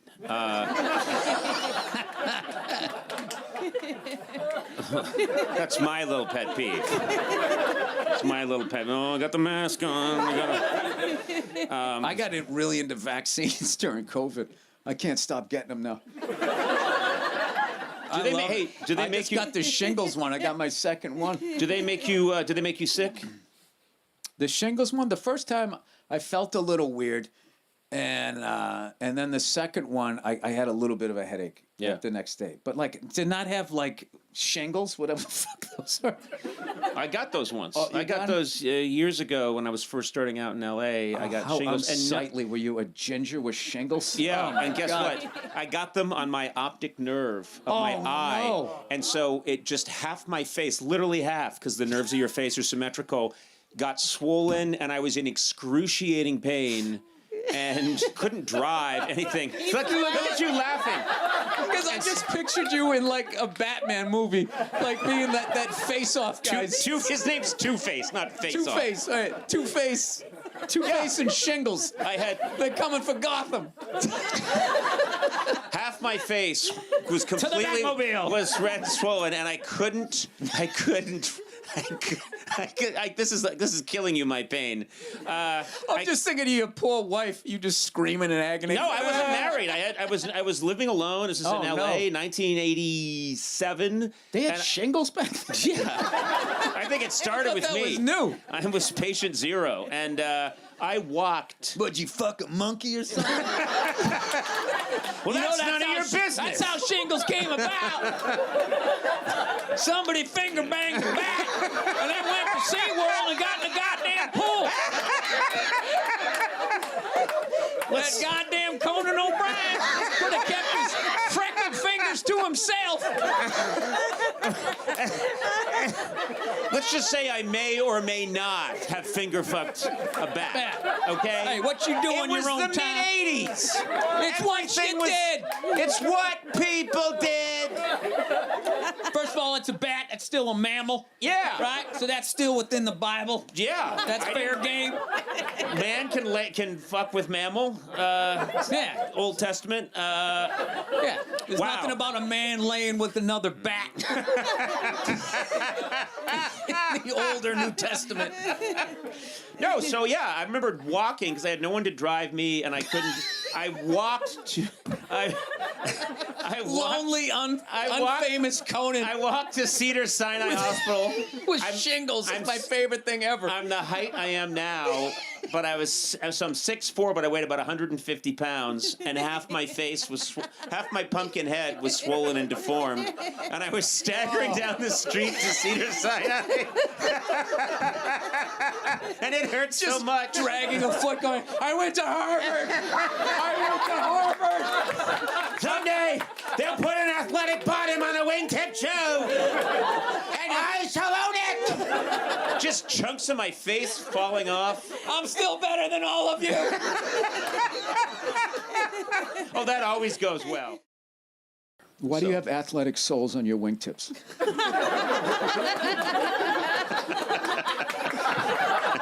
I just noticed. You never know. I just noticed that. These are beautiful. You know, wingtip shoes. I don't know what it is. I'm going to take these off now. These are beautiful wingtip shoes, and then at the bottom they just have a little like a rubber grip. Yeah, in case a pickup game of hoop. He just can take off his tie. All right. Well, you never know. You never know what might tall. happen. Someone would pick you on the team. All right. Does this look absurd to all of you? Oh wait, thank you, sir. Thank you for leaping to my defense. That whole group over there still thinks it looks stupid. I think he did too. He just wants to be your friend. There was too much emotion. You think this looks stupid? He's like, no. It's like it didn't require that level. We're talking about souls that should have been. Nah, it's fine. That's where it should have been. Well, anyway, gold toe socks. I'm a banker. What are you, a sitcom dad in the 50s? Honey, I'm home. Hello, I got a new company car. Listen, it's great to be white. I say that every morning when I wake up, as all white people do. Yeah. Hey, you know that non-white people, the government gives us free gold-toed socks once a month just for being white. They just fucking hand them out. Remember us come election time. There have been times when those socks got me through some really rough periods when Uncle Sam sends them my way. Makes you feel successful. It does, actually. I feel good about these shoes. When your wife makes a good point, do you take off your shoes and point to your socks? Just be like, do you think every guy walks around with these? Huh? Gold on his toes? You think that's how I win arguments with my wife? You think that's what I'm down to. You point to something you're wearing that you're proud of to win an argument with your wife? I get along great with my wife now. I don't die on every hill now. I just go, all right, even if it makes no fucking sense to me. I just think like, you know what? It's just gonna be an argument. I'm gonna give in, and then we're gonna do this dumb shit anyway. So why not just act like I want to do it, And it keeps the peace. I slowly die inside, but as we're doing it, I don't need you to act like you care. You know what? Honestly, I don't really. Yeah. I know. So yeah. You sounded like you were watching a rescue dog commercial. Aww. You want one? No, I work too much. Gas it. Well, I'm sure your wife is always right too. Just No, she is right a lot of the time. Yeah. She is. See how that works? Very nice. You just agree with them. Do you talk like this? Ear to ear grin. Have you done couples counseling? Have you ever done that? No, because you can't talk this way, and you can talk this way to your therapist, but you can't sit there with your wife and say, "Look, I just pretend what she's saying, which is fucking crazy, makes sense, and a little part of me dies inside. Let's all go get cookies." You can't talk. No, you can't do that because then you make that person laugh, and then as much as they fight it, they're on your side. I know what you're talking That's how it about. works. You've done that. Yeah. If you can I've never gone to couples therapy. Somebody told me like that's everybody he knew that went to couples therapy immediately got divorced afterwards. No, that's not true. Well, I didn't. I'm just repeating what somebody else said. You fucking said that like I said. I didn't come up with terrible. I'm a couples counselor. No, it's not true. I just think we need to encourage people. You think I said the world was flat? Sorry. Well, until I see real evidence. It's like a cereal bowl, evidently. We're looking down into it. Right. Have you talked to someone who believes the earth is flat? Do you know what you would say to them? Would they be swayed by pictures from space, or does that not mean anything to someone who believes the earth is flat? It's all done in a studio, man. They do it over in Burbank. No. It would depend on the situation. Right. If it was at night and we were by ourselves and I didn't know him and he just approached me, then I would just be like, oh, yeah. You know what? Yeah, I think you're right. I would just agree with him and make him leave. He probably wouldn't. His eyebrows would go up in excitement that he found somebody else that agreed with his way of seeing the world. Right. And then I couldn't get rid of him. I don't know. It's quite a conundrum. And then you'd be with this person for the rest of your life. They'd be a good friend. Well, what was bad was when I got into conspiracy theory about the banks and the Federal Reserve was you met so few of those, and then those other people they just thought because you believed that those guys were a problem that you then thought the world was flat and all this other stuff. It's like, no, I don't think that. I just think this stuff over there. And then they would look at you like you were a sellout. Like there seemed to be like no middle ground with conspiracy theory. You had to be all in with shapeshifters and lizard people. It's just like, no, I'm just saying the Federal Reserve. It's, Right. You were saying you think in some ways our economic system might be a little gamed. A Ponzi scheme, yeah. And a lot of people agree with you. And they thought, well, because that's a conspiracy theory, you're in on everything. Yeah, that I thought we didn't land on the moon. Yeah. And stuff like that. So then I used to call them the eyebrow raise people because then they come up, dude, like, you know what else? You know what else? They come up to like that. So I just sort of I'll kind of keep my thoughts to myself. Hello, my name's Bill Burr, and I feel good about being Conan O'Brien's friend, but I feel this is a little red flag that he might be a little narcissist, that I got to fucking say why I'm his friend every time. I feel like I've already answered this question. You've done it, and you'll continue to do it. I'm called a bottomless hole. There's no filling this. You can every time you're going to have to repeat. Gee, what is that like? You couldn't possibly understand, Bill, could you? I am fully ready to retire. I've had enough. It finally filled me up. I don't think that's possible. No, it isn't. You and I have a special connection. I really believe that. We're both gingers. Yes. We both grew up unsightly from the Massachusetts area. We're sort of with a spice in the stew. That's what the gingers are. We can't be next to each other.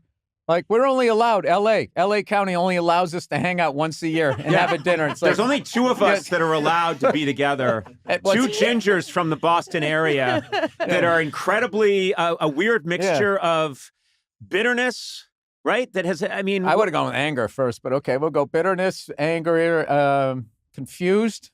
I hide my anger, I think, or have in the past. Don't I hide it better than Bill? Oh, God. But it's children, don't I hide it when I'm smacking you in the station wagon? Agree with all my points, or there will be a discussion afterwards. But Sona, you've seen, and Matt, you guys have seen up close the Beast, right? You've seen the Beast. We have. But for many years on television, I was a, quote, good guy. But there was a Bill Burr inside me. Always. Yeah, I think there is. Why do you got to put your anger on me? I had nothing to do with you and whatever happened to you. How do we know? Huh? How do we know? We were in the same era. I know you're younger than me, but you were older than me and you were always taller. So, I mean, if anything happened, it was you. You threw the ice ball at me or socked me down at Fitzy's. Something happened. Stole the stereo out of my fucking shitbox car. What do radio thieves do now? I don't know. I don't know what they do. You're going to take the whole dashboard out, you're just walking around with this odd-shaped iPad. Has anybody got a 2023 Mercedes? Dude, back in the day, you could steal a stereo and fit in everybody's fucking car. Another job lost to AI. Do you go back to reunions and things like that? A high school reunion? I don't know if I told you this, but I went back to one of mine years ago, a high school reunion, and I was doing the late night show, well-known person. I go back, and this guy comes up to me, and he goes, hey, Conan, remember the time that you and me busted into that liquor store down by the point? and we stole all that booze, but the cops came and we both took off, and you went left and I went right, and you got all the booze, and then you drank it yourself. And I'm listening. I'm like, you have the wrong guy. Right. I have never had a parking violation in my life. I didn't drink until I was like 26. He's got the wrong guy, but he inserted me into his story, and I thought, I bet that happens to you. Unless, no, you were probably the guy that was stealing. I don't understand how someone doesn't. Was it that 6'4" ginger, or how many of you? Many of you were out there? Right. Yeah. There was that guy I went to high school with who looked like Jane Lynch. I couldn't remember. I think I committed a crime with him. No, I went to high school with I had a really cool grade. Like everybody, it was funny. It was sort of like. Everybody by my senior year, everybody was sort of collectively partying with each other. So there wasn't you had the cliques, the jocks, you had the people that took wood shop, the burnouts or whatever, and then just the background people like me.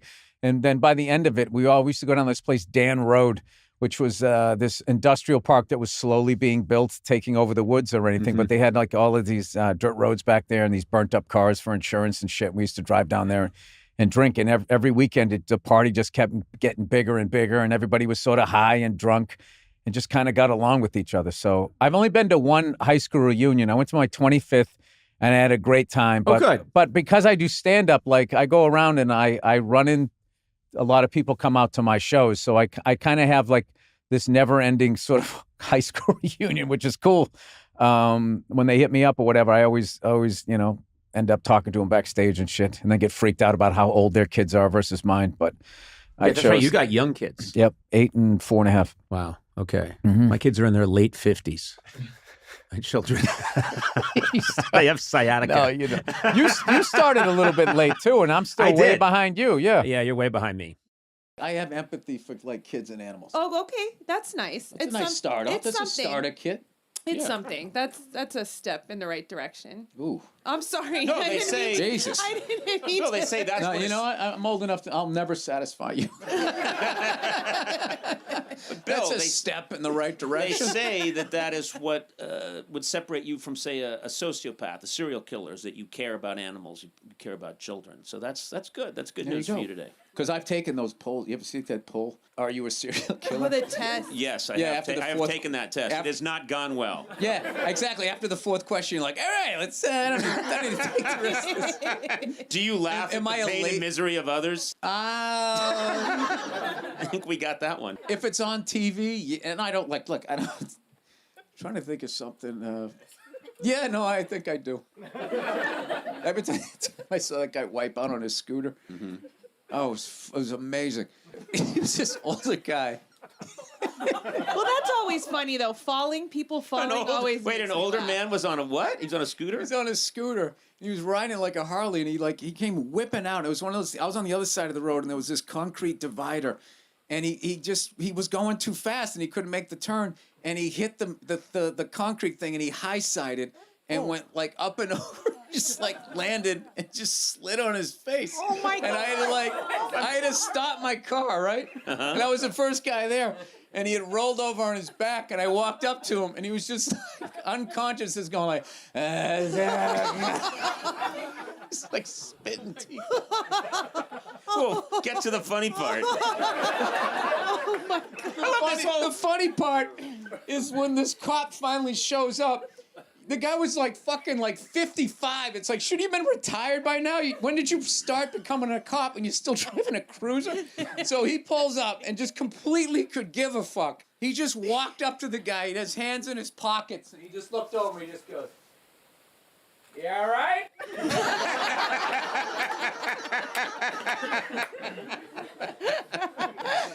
Yeah, it was. You relate to this. When I was a kid, I don't know if you ever saw this, but there was some Christian network. Back then, there was nothing on TV. There were a couple of channels. There was never anything good on. And there was this show that we used to watch that was made with sort of claymation puppets called Davy and Goliath. Oh, yeah. And they always supposed to have a good moral about how to behave. Davy was a boy who would sometimes do naughty things, and then he'd learn his lesson, and it was put out by some association of ministers. I swear to God, my brothers and I would watch this because you would flip the channel, and they're bowling on one channel, and there's a Catholic mass on the other channel. So you'd watch Davy and Goliath, because at least it was a story and there was some claymation. Right. Anyway, Davy and Goliath go camping with the dad and the mom, and Davy goes off and he sees a well, and or he sees a beautiful natural pond, and he finds some paint, some raspberry paint, and he pours it into the pond, turning it all bright, red. And it's a big bucket. And, yeah, huge bucket. Well, it's a little pond. And then he's laughing. He says, "Look, Goliath, I made a big thing of raspberry goop." And then the father comes in and yells at him and says, "Look what you've done." And all the animals are gathered around, and they can't drink from this pond anymore because it's been ruined. My brothers and I were laughing so hard. We were crying. We were laughing so hard. I'm telling you, I understand exactly what you're talking about. I think these animals ended up dying. And my brothers and I are on the floor laughing that Davy had said, "Look, I made a big thing of strawberry goop." It's terrible. I'm sorry, but there's no reason to apologize. Yeah, they were claymation animals. No, there is. Like nobody there died. Is.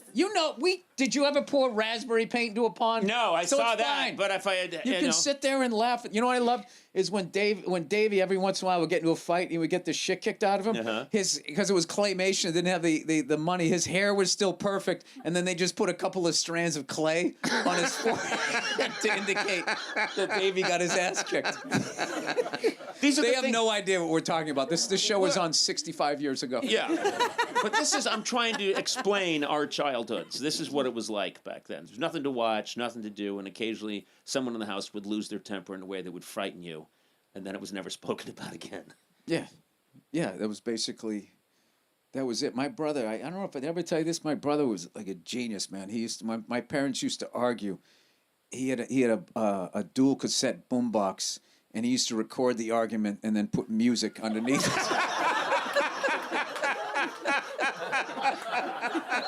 And one of the greatest ones ever was he put Led Zeppelin "No Quarter," which has this really, John Paul Jones plays this haunting keyboard. It was right there. It was scored perfectly because it started off slow with them going back and forth, and then gradually, and just Robert Plant, "Close the door, put out the light."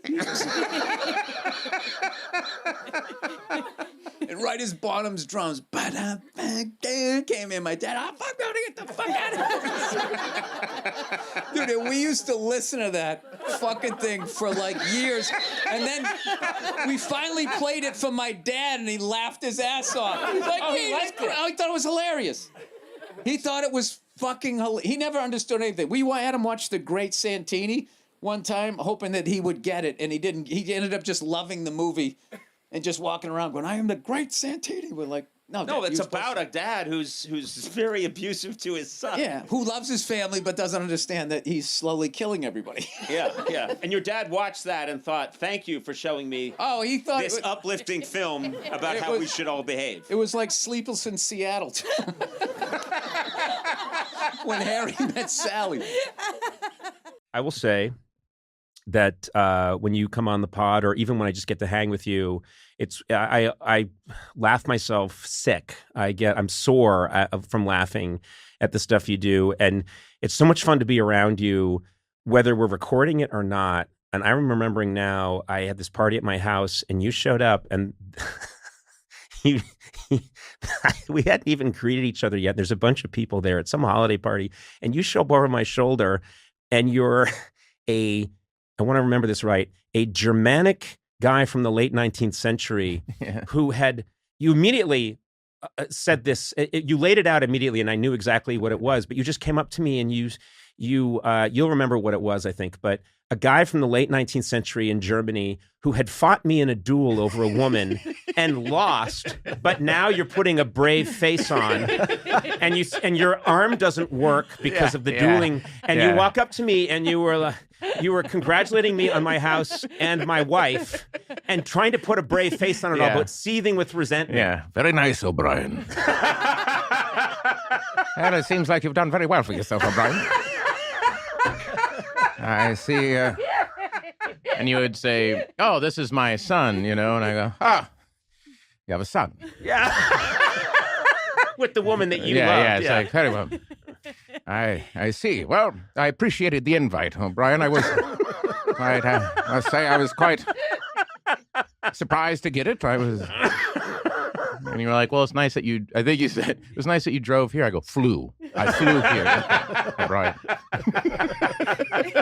But yeah, you could try to take that as long as you can. And then, yeah, eventually someone's like, will you guys please stop?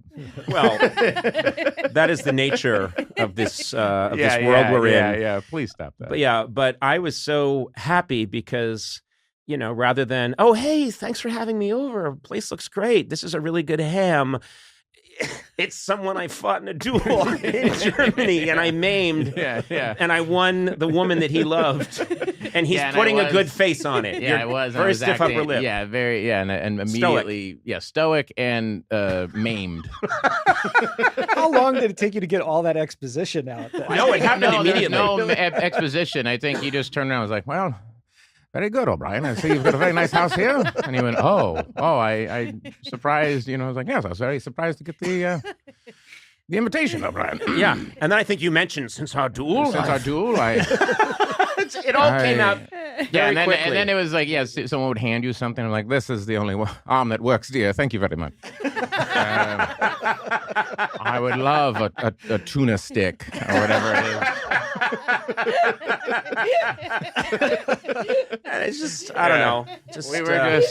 I just was laughing, but you know who likes those bits of the old school bits like that at those parties is Larry David. Yeah, and he does. And oh my God, when you get him laughing, he really gives it up. It's like surprising when people go, "What's Larry David like?" I'm like, he is a laugher. With HelloFresh, you get farm fresh, pre-portioned ingredients and seasonal recipes delivered right to your doorstep. That's huge. I need pre-portioned. I know, me too. Because my portions are out of control. Yeah, I get too much of something and then it just goes bad and starts rotting. Yeah, well, you should learn to use the refrigerator. Anyway, skip trips to the grocery store and count on HelloFresh to make home cooking easy, fun, and get this, affordable. That's why it's America's #1 meal kit! !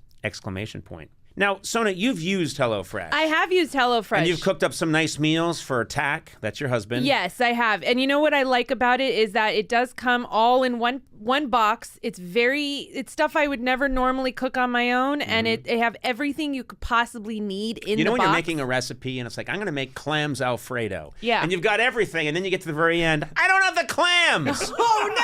That's the worst. Well, that doesn't happen with HelloFresh. Clams Alfredo. I know. Go to HelloFresh.com/TeamCoco16. Use code TeamCoco16 for 16 free meals plus free shipping. That's HelloFresh.com/TeamCoco16. America's #1 meal kit.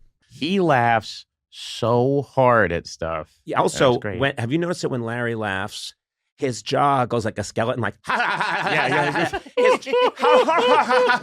It's like if you just started yanking on the cord of a ventriloquist dummy up and down. Da, da, da, da. That's his laugh, and it's kind of crazy. But because his character is such a crank, you don't get to see him lose it. But I had an experience where Dana Carvey famously does this thing that I absolutely love. We both are obsessed with it. We're both obsessed with it. And he's done it here, I believe, where he's Jimmy Stewart and he's in a car with Katharine Hepburn. He's trying to talk her into pleasuring him. But he also has very specific needs about how I want you to act surprised when I take it out, but not too surprised. And he's very bossy about it. And you're crying when you hear it. So Larry, I'm talking to Larry and I do it for him. I said, this is Dana's thing. And I do it for him. And he was laughing as hard as I've seen him laugh. He was going to die. Because his jaw was, and so then I see him a couple of days later, I run into him and he went, oh my God, I was at this party and Bill Hader did Dana's thing, and it's the hardest I've laughed. And I said, fuck you, Larry. No. That wasn't a party. That was my party, and I I was doing it for you. And he was like, well, it seemed like Hader. It was really funny. No, I think what happened was that you do the Jimmy Stewart thing, and the thing I do of Dana's, which again is a Dana bit, is the Burt Lancaster and Kirk Douglas having sex. Yes. And that's what I was doing. And so when I would do that, which again is Dana's bit. We're all doing Dana's bit. bit. It's all doing Dana's bit. But when Dana Carvey did that for me once, and I fell on the ground. I was well, just a couple of fellas. Yeah. Please, just a little more. Please. Like, don't worry now. Yeah. And I think, I want you to take it slow.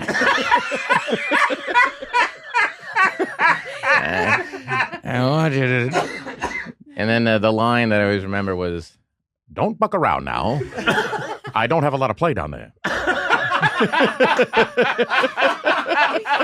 And it is an old Dana Carvey bit, but when he did that, when he hosted when I was a cast member at SNL, and when he hosted, it did become a thing where I would just ask him, "Well, could you do this?" Or you could. I mean, I was just following him around like, a puppy dog. I was doing all the stuff that asking about Phil Hartman stories and everything. Yeah. That was the thing. Well, he is fortunately that nice combo of one of the funniest people ever, and also incredibly nice, unbelievably kind, and probably to a fault people pleaser. But yeah, we took Dana out to lunch. We were here at the studios, and then we did something, and then we went next door to get lunch, and a couple of writers came along. He put on a show for the writers, and it very naturally, but just was going through all kinds of stuff, and he was doing Henry Fonda. Oh. And it was so funny, and afterwards the writers were thinking, there's that dynamic that you hear about where the comedian is funny on stage, but then if you see them off stage, they can be quite dour. And you see that a bunch of times. And then there are these people that just, nope. You can sit next to them on an airplane. And my wife and I once got on an airplane, and someone behind us was like kind of heckling me and talking about, they'll let the Irish on this plane, and I guess they'll let any scum. What airline was it? Aer Lingus. That was the part that shocked me. Yeah. Let's do this airline. It's like, welcome to the airline. But it was sitting right behind us was Don Rickles. Oh my God. And Don Rickles was, then the whole flight, like cross country, was Don Rickles just peppering me with insults, but then telling great show business stories. And it was one of the highlights of my life, Oh man. I watch his stuff on YouTube all the time. Him on Carson, him on all that stuff. I mean, did you ever see the one where he's on Letterman with Denzel Washington next to him? Mm-mm. Oh my God. Do yourself a favor. It's so just that he was that age. I mean, he was really old, and when he would be on your show, I mean, he was hilarious. He's so fast. He's so fast. So insanely fast. Also, he had this knowledge of, we all know there's this like weird line between music and comedy where somehow they're just things that sound funny and they work and you don't know why. And one of the things he discovered was someone would say something, he'd be like, "That's right," like almost as if to say, what do you want, a clap on the back? And you said, "What do you want, a cookie?" Yeah, what do you want, a cookie? Or he said, David Letterman goes, Frank Sinatra's wife's name's Barbara, and your wife's name's Barbara, right? And he goes, "What are you, a detective?" And he goes, what's up with these, what kind of question is that? And he goes off on that question and just zeroes in on it. He's like, "You make $1 billion a year and you ask the most stupid question."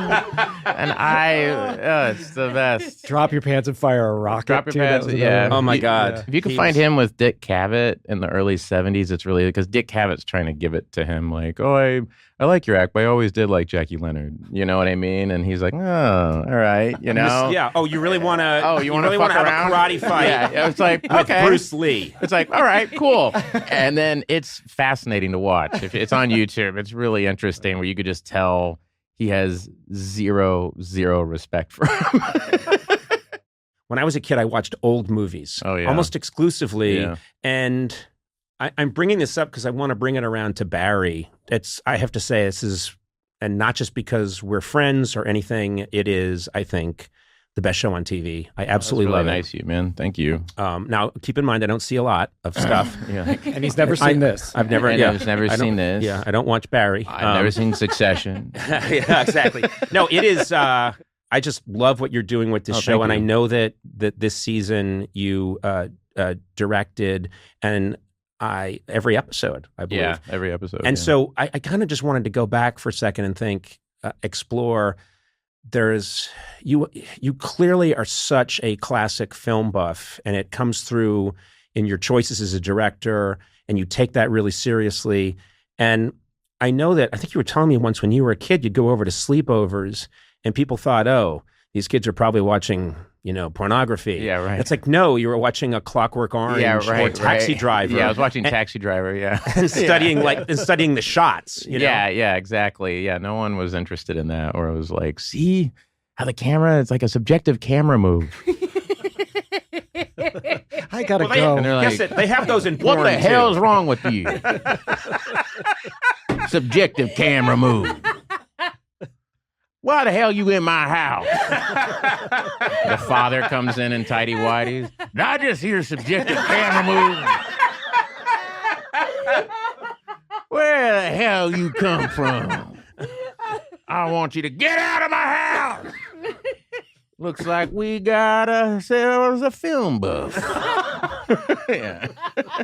No, but it was more nerve-wracking for that. No, but it was, you would watch that or watch old movies, and it's just what you were kind of interested in. It was, what the thing that you can't describe, the thing that you're attracted to, that is what happens. And when I would watch movies, I remember, my mom liked actors and things like that, and what always captured me was kind of the story or the way it was shot or the design of it. And just recently, I have 3 daughters, and I showed them Rear Window, and it was fascinating because it started and they went, Dad, this is like old, 13, 10, and 8 are their ages, and they're just, this is boring. Why are we watching this? Please, no. And then as it went on, they were getting more and more into it, and then it gets to this point, which is one of my favorite parts in any Hitchcock movie, if you can remember the movie, where Grace Kelly goes and gets in the Raymond Burr's apartment. Yeah, the killer's apartment. The killer's apartment, and he comes home, and then there's that great moment where she finds the wife's ring, and she has the ring, and she's trying to show Jimmy Stewart across the street, like, I found the ring, and then the camera pans up, and Raymond Burr is seen that she's doing that, and he looks right into camera. He sees Jimmy Stewart that Jimmy across Stewart's the street. watching. So he now knows I'm being watched, and I now know what's happening. And when he did that, all 3 of my daughters just went, and I thought, okay, this guy made this in the 50s, early 50s, and there's just nothing that you can do whatever you want in movies, whatever. But if you have good storytelling and good craftsmanship, this is what you get. It's timeless, and it really made me, that's why I keep going back to those, because it's just the bare bones craft of it. Hey, whether you're stuck in traffic or streaming your favorite podcasts, that's where I come in. It's important to have a network you can trust wherever you are. Say it with me, T-Mobile. T-Mobile. Yeah, you didn't really have to say it with me. Oh. But it is your network. I'm excited about T-Mobile. Yeah. You're killing it. And who's really excited is our good friend Blay, who's been using this service. Blay, tell us about it. Yeah, I have been a T-Mobile subscriber for a really long time. They're awesome. I download videos all the time. Yeah, you do. You download a lot of videos. Yeah. I do. Now, you've never read a book. No, books are overrated. But and I listen to this podcast on a hike. Fantastic. Up in the mountains. You listen to our podcast? Contractually. You I have work to. here. Yeah, I have to. I have to listen to it. But it's great. And honestly, like, the coverage is insane. And yeah, I love the service. I love the phone. It's fantastic. Experience for yourself how T-Mobile is America's largest and fastest 5G network. You can't top them. I like all the G's. You bet you do. Find out more at T-Mobile.com/CY. That's SEEWHY. Fastest based on median overall combined 5G speeds, according to analysis by Ookla of speed test intelligence data for Q4 2022. Good. Wow. That's incredible. Yeah. I said exactly what they wanted me to. You just read it word 5G details at T-Mobile.com. I love that you bring up showing these to your kids, because I always feel like I have so much on the line when I show these movies that I love to my kids, especially when they were younger, because if they weren't having it, I felt destroyed. Yeah. But I showed them not too long ago. I showed them Deep Throat. No, yeah. Deep Throat. Yeah, and you know what? It's got a lot of subjective camera moves.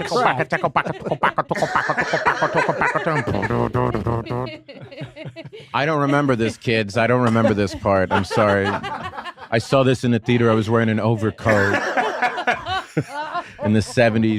You couldn't get this stuff online back then. No. See, the Times Square doesn't look like Times Square looks like. Back then, it had a real life, you know. Subjective camera move. Look at all these subjective dolly shots. Don't you think there are all those people like that, purists, that are still wearing a raincoat while they are on their computer watching porn? Like artisanal vintage jerk. Yeah. They're just like, this is how you do it. Yeah, and they're making their friends dress up like an usher. Like, In 15 minutes, come in and kick me out of my room. Say, hey, can it? With the flashlight, say, hey, knock it off. Yeah, this guy's spending thousands of dollars to hire people. Hipster masturbators. Yeah, hipster masturbators. Right. Yeah. What was the film you were gonna? Just so I can say it, where he's, why am I blanking on? He gets dizzy when he. Vertigo. Vertigo. I don't know why. Old age. The one where 60. he gets dizzy. Vertigo. What was the movie where you got dizzy, It's not the Mr. one where Stewart? she showers. It's the one. There's shower movie. There's the shower There's movie. birdie movie. What's the one? There's dizzy movie. There's What's the one with Disney rope? movie. Then there's the peekaboo movie. Peekaboo movie. I see you across Which the is- street movie. I showed my kids Vertigo with some friends of mine, and they're watching it, and at least they were old enough to appreciate, because I went on a riff at one point about, because it's kind of crazy. Jimmy Stewart takes this It's kind of Dana's bit in beautiful a weird way. blonde woman up in this tower, and then she goes flying out of the tower, and so then he comes back later on to the same mission with Kim Novak. with Kim Novak, and I just do him running into a nun and saying, we're going to get one more try here, you see. We're just going to take and the nuns are like, no. No, you were here once. We're the blonde who looks exactly. She died. She died. No, I know. I know. I saw, we're up the flagpole one more time. I just would probably think I'm some sort of a creep. And then I do him going after the second one, like, I kind of landed in the same spot. The wind must catch. I get it. The wind catches her a bit, and she's right where the tiles meet the eaves. Yeah. And my kids were like laughing at that, and I thought, okay, at least we It's have. all right. Yeah. It's okay. It's funny that, yeah, you try to watch those old movies, and sometimes they work, but then, man, sometimes when my daughter had a big sleepover with a bunch of friends, and I'm usually downstairs watching an old movie. They're upstairs, like, whatever, singing karaoke and, singing Katy Perry songs or whatever. And then they came down. I was watching this movie called Jeopardy with Barbara Stanwyck. And it's basically a story about this couple and their child go to Mexico, and the father, played by Barry Sullivan, somehow gets stuck under like there's a dilapidated boardwalk, and he gets stuck under like a piece of it, like a log, and the tide's rising. So he's like, you need to go get me help. And so she leaves her son there. She goes out to get help, and she finds Ralph Meeker, and she goes, and he is an escaped convict. Right? So you're cutting back to Barry Sullivan. The water's up to his neck. Yep. And he's talking to his son going like, don't worry, son. It's going to be all right. Can you just set your pants on fire, son? Let's make a beacon and all this. And then she's with this killer, and my kids, and then I turn around and like more of these kids are coming in behind me, and they're watching it. Oh, cool. And they're just totally, they go, how's she going to get back to the, you know what I mean? And I'm like, it's that simple, And I came into the edit bay the next day at Barry, and I was like, it really isn't that hard if you just can, tell a good story. Right. That's what it's going to be. And so that's why I get very inspired by that stuff. I know Lauren would get frustrated because Mulaney, you guys would have these obsessions about very small things in show business. Yeah. Lauren loves a big he likes a home run hitter. He likes someone who's going to go out there. He likes, give me your church lady. Give me your oh my God, give me the character that everyone just can't wait to see. Softball down the middle. And I know that you guys loved coming up with stuff that would kind of, the one I'm thinking of is you were doing a Judd Hirsch impression on the show. And when I came back to host, Steve Higgins saying, out of the gate, it's like, hey, Steve, he goes, all right, none of that sandwich in a briefcase shit that you and Mulaney like so much. Oh my God. Sandwich in a briefcase is a perfect description of the weird sandwich in a briefcase. Made me laugh because that's so accurate. Where it'd be like, and I remember, we had a sandwich in a briefcase in a sketch and it got cut, and I told Mulaney, he wasn't there. Can I just share the concept real fast? Oh, yeah, sure. Oh, sorry. Yeah, the concept of those sketch, we'll edit here, everybody. Okay, and 3, 2, and. A 1 and a 2 and. It was called Kanish in color, and it was I remember this. It was a, oh gosh, it was a cop show, a 70s cop show. Called Kanish, and the host was Kanish, and then we basically kind of just did that thing where we ripped off from Police Squad, where everybody but it wasn't a thing where we all froze and we pretended to be frozen and someone came in. The joke was that they would freeze too early. Yep. So it'd be like, I gotta tell you, and Judd Hirsch was the captain, and it was like, and I would enter scenes and I go, greetings and salutations, Kanish. I say, you're right, Kanish. Mayor Giuliano was setting all those fires. And you would walk in and it was like, I gotta tell you, Ganesh, no, it would freeze too early. Yes. But it was a thing that John and I would, and Fred would get on it too, where the ideas that we would try that Lauren would just be like, no, like super arcade. Like we want to do one thing about Time Life. It was a guy, me and Fred, recording Time Life. It was like a Time Life commercial. It was like Time Life commercial, and it was like Jimi Hendrix, the Star Spangled Banner. And then you slowly realize it's Woodstock. Yeah. And then it was like John Lennon. And it was just, and we were laughing so hard, and it played like this. Everybody was like, why is this happening? And we were like, could not get through it. We were laughing so hard. And I just remember, it was one of those things, if you had seen it at SNL, everybody has their stacks of scripts, and they're kind of reading along. And if something sucks, you'll just see someone in the middle of a sketch just go and just drop it on the floor. Yes. Oh my God. I saw that many times. And you would just, everybody was just dropping it, looking at the next sketch. Like, there's no way we're doing this. And so when you see that, you just like take it slower. You're like, John Lennon. And looking at everybody.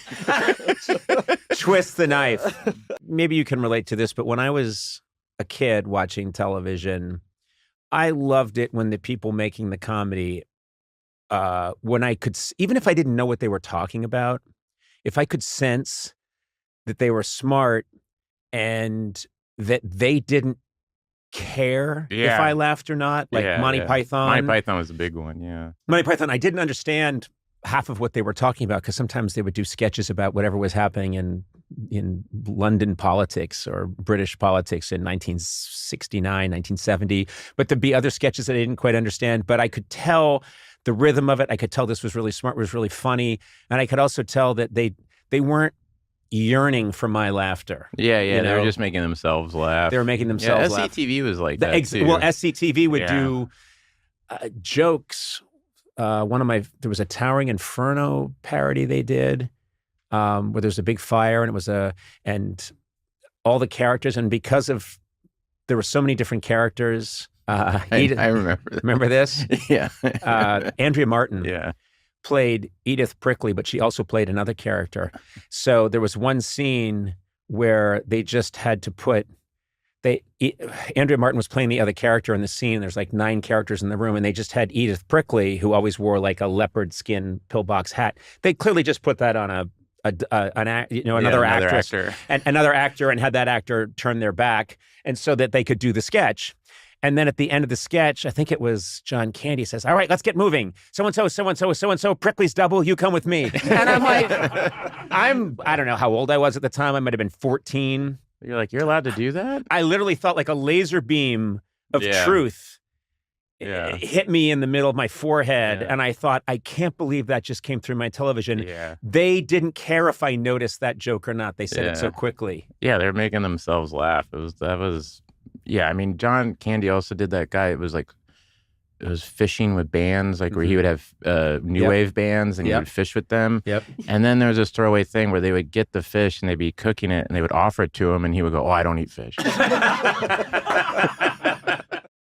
Hi, my name is Bill Hader and I feel grateful about being Conan O'Brien's friend. That's so sweet. That's really nice. You just were telling me just before we started rolling. Is it rolling? Recording? Rolling. Okay. I don't know the lingo. I'm new in the business.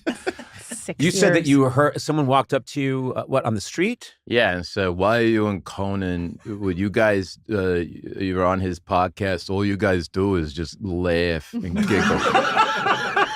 But there's no talking. It's like one guy talks and the other guy's laughing over that guy.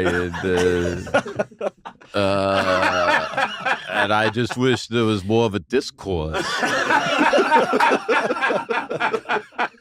Well, I was like, I just want to fuck with that guy now. We should just howl the whole time and say nothing. It's like, it's just so hard to figure that. Yeah, the people Can he get his always septum fixed? Yeah, that's what I would say to him first of all. Yeah. Septum Sam. Yeah, I was the guy. Many women very interested in me. I have a long line of suitors, so to speak. But those are always the people that would come up to you that would have an issue. In New York especially, you would come up and go, "I didn't really like the show." Like no one comes up like, "I couldn't believe the show was so bad." Like, it was always like, when I first started SNL, it was always guys walking up and going, "They should use you more." That's nice. When That's a nice thing. Which was very sweet. That's a and nice I go, thing. "Lauren, these guys said I should use you more." He went, "Who? Who are they?" No. Show me wait, where are they? Oh, God.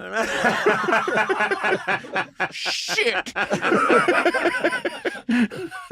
was just remembering, this is all going to be random thoughts that come into my head because that's what happens when I talk to you, but I was just remembering when I worked at SNL all those years ago, Leslie Nielsen was the guest, and he famously had this thing made that would make a farting noise. And he went to like a craftsman. I mean, this thing was not something he bought in a novelty shop. Leslie Nielsen, this was his sense of humor. This thing was beautifully made. It was made of, some sort of teak, some sort of polished wood, and it had brass fittings and everything. And he would make these farting noises. And I remembered you'd be talking to him like, "Okay, so anyway, Leslie, the idea of this bit." Yeah. And he'd be doing it, and you'd be like, "Oh, okay." But then he kept doing it to Lorne. And you realize it would nothing. Because of the 50th anniversary, there's all these documentaries now, Lorne. And Lorne always keeps his dignity in any situation. Yeah. And I'll never forget Leslie Nielsen. Lorne would be like, "So I think we're going to do," and Leslie Nielsen would always do kind of a take, like to the side, like, "Who was that?" His innocent Leslie Nielsen face take, and you could see that big chunks of Lorne's organs were dying. Like the fellow Canadian. Yeah, fellow Canadian. He's hosting the show. I'm giving you such a solid. Yeah. He comes in with this device. Yeah, he comes in with this device, and it's just Lorne's least favorite kind of comedy. And I was fascinated. And there was nothing Lorne could do. I was a PA on this. I've talked about it a couple of times. The Arnold Schwarzenegger movie, Collateral Damage, and this guy's. Bill Hardy, actually his name, and Jason Altieri, they had a fart machine that they're messing with, and they put it on the boom guy, Earl Sampson. They put it on his belt without him knowing it. Right. So he was in an elevator with Schwarzenegger and this Francesca Neri was the actress, and they're having this really intense scene. Like, we got to get out of here, and we need it. And it was very yeah. And they somehow could do it where it wasn't just like it was like realistic. And so we were all kind of like at the monitor listening. So it's him going, I could do the thing. If we can get the antidote, everybody will know that you are going to be all right. And we were like, I can't hear it. Can you hear it? And whatever. And then we knew it was working because then the clapper came in and the guy was laughing. It was shaking. He was like, take 3. And then came out. We were like, oh, good. And yeah, this Earl Sampson, the boom guy, was like, where is that coming from? And it was on his belt. I just need you to get out of here. Does Arnold ever call it out and say what's happening? No, I think somebody came in and was like, get that off, like took it off his belt and like came over and like, and we all acted like stupid, like, what? Wait, what happened? Who did that? That was 25 years ago. Sorry, Jason, Bill, I just outed you guys. But yeah, we were all like, wait, what's going on? But it was so perfect. It was too big of farts. It wouldn't have worked. It had to be little, if subtle. If it had been the Leslie Nielsen type variety, that's too much. Lauren would have liked this. He would have been like, it's not wet.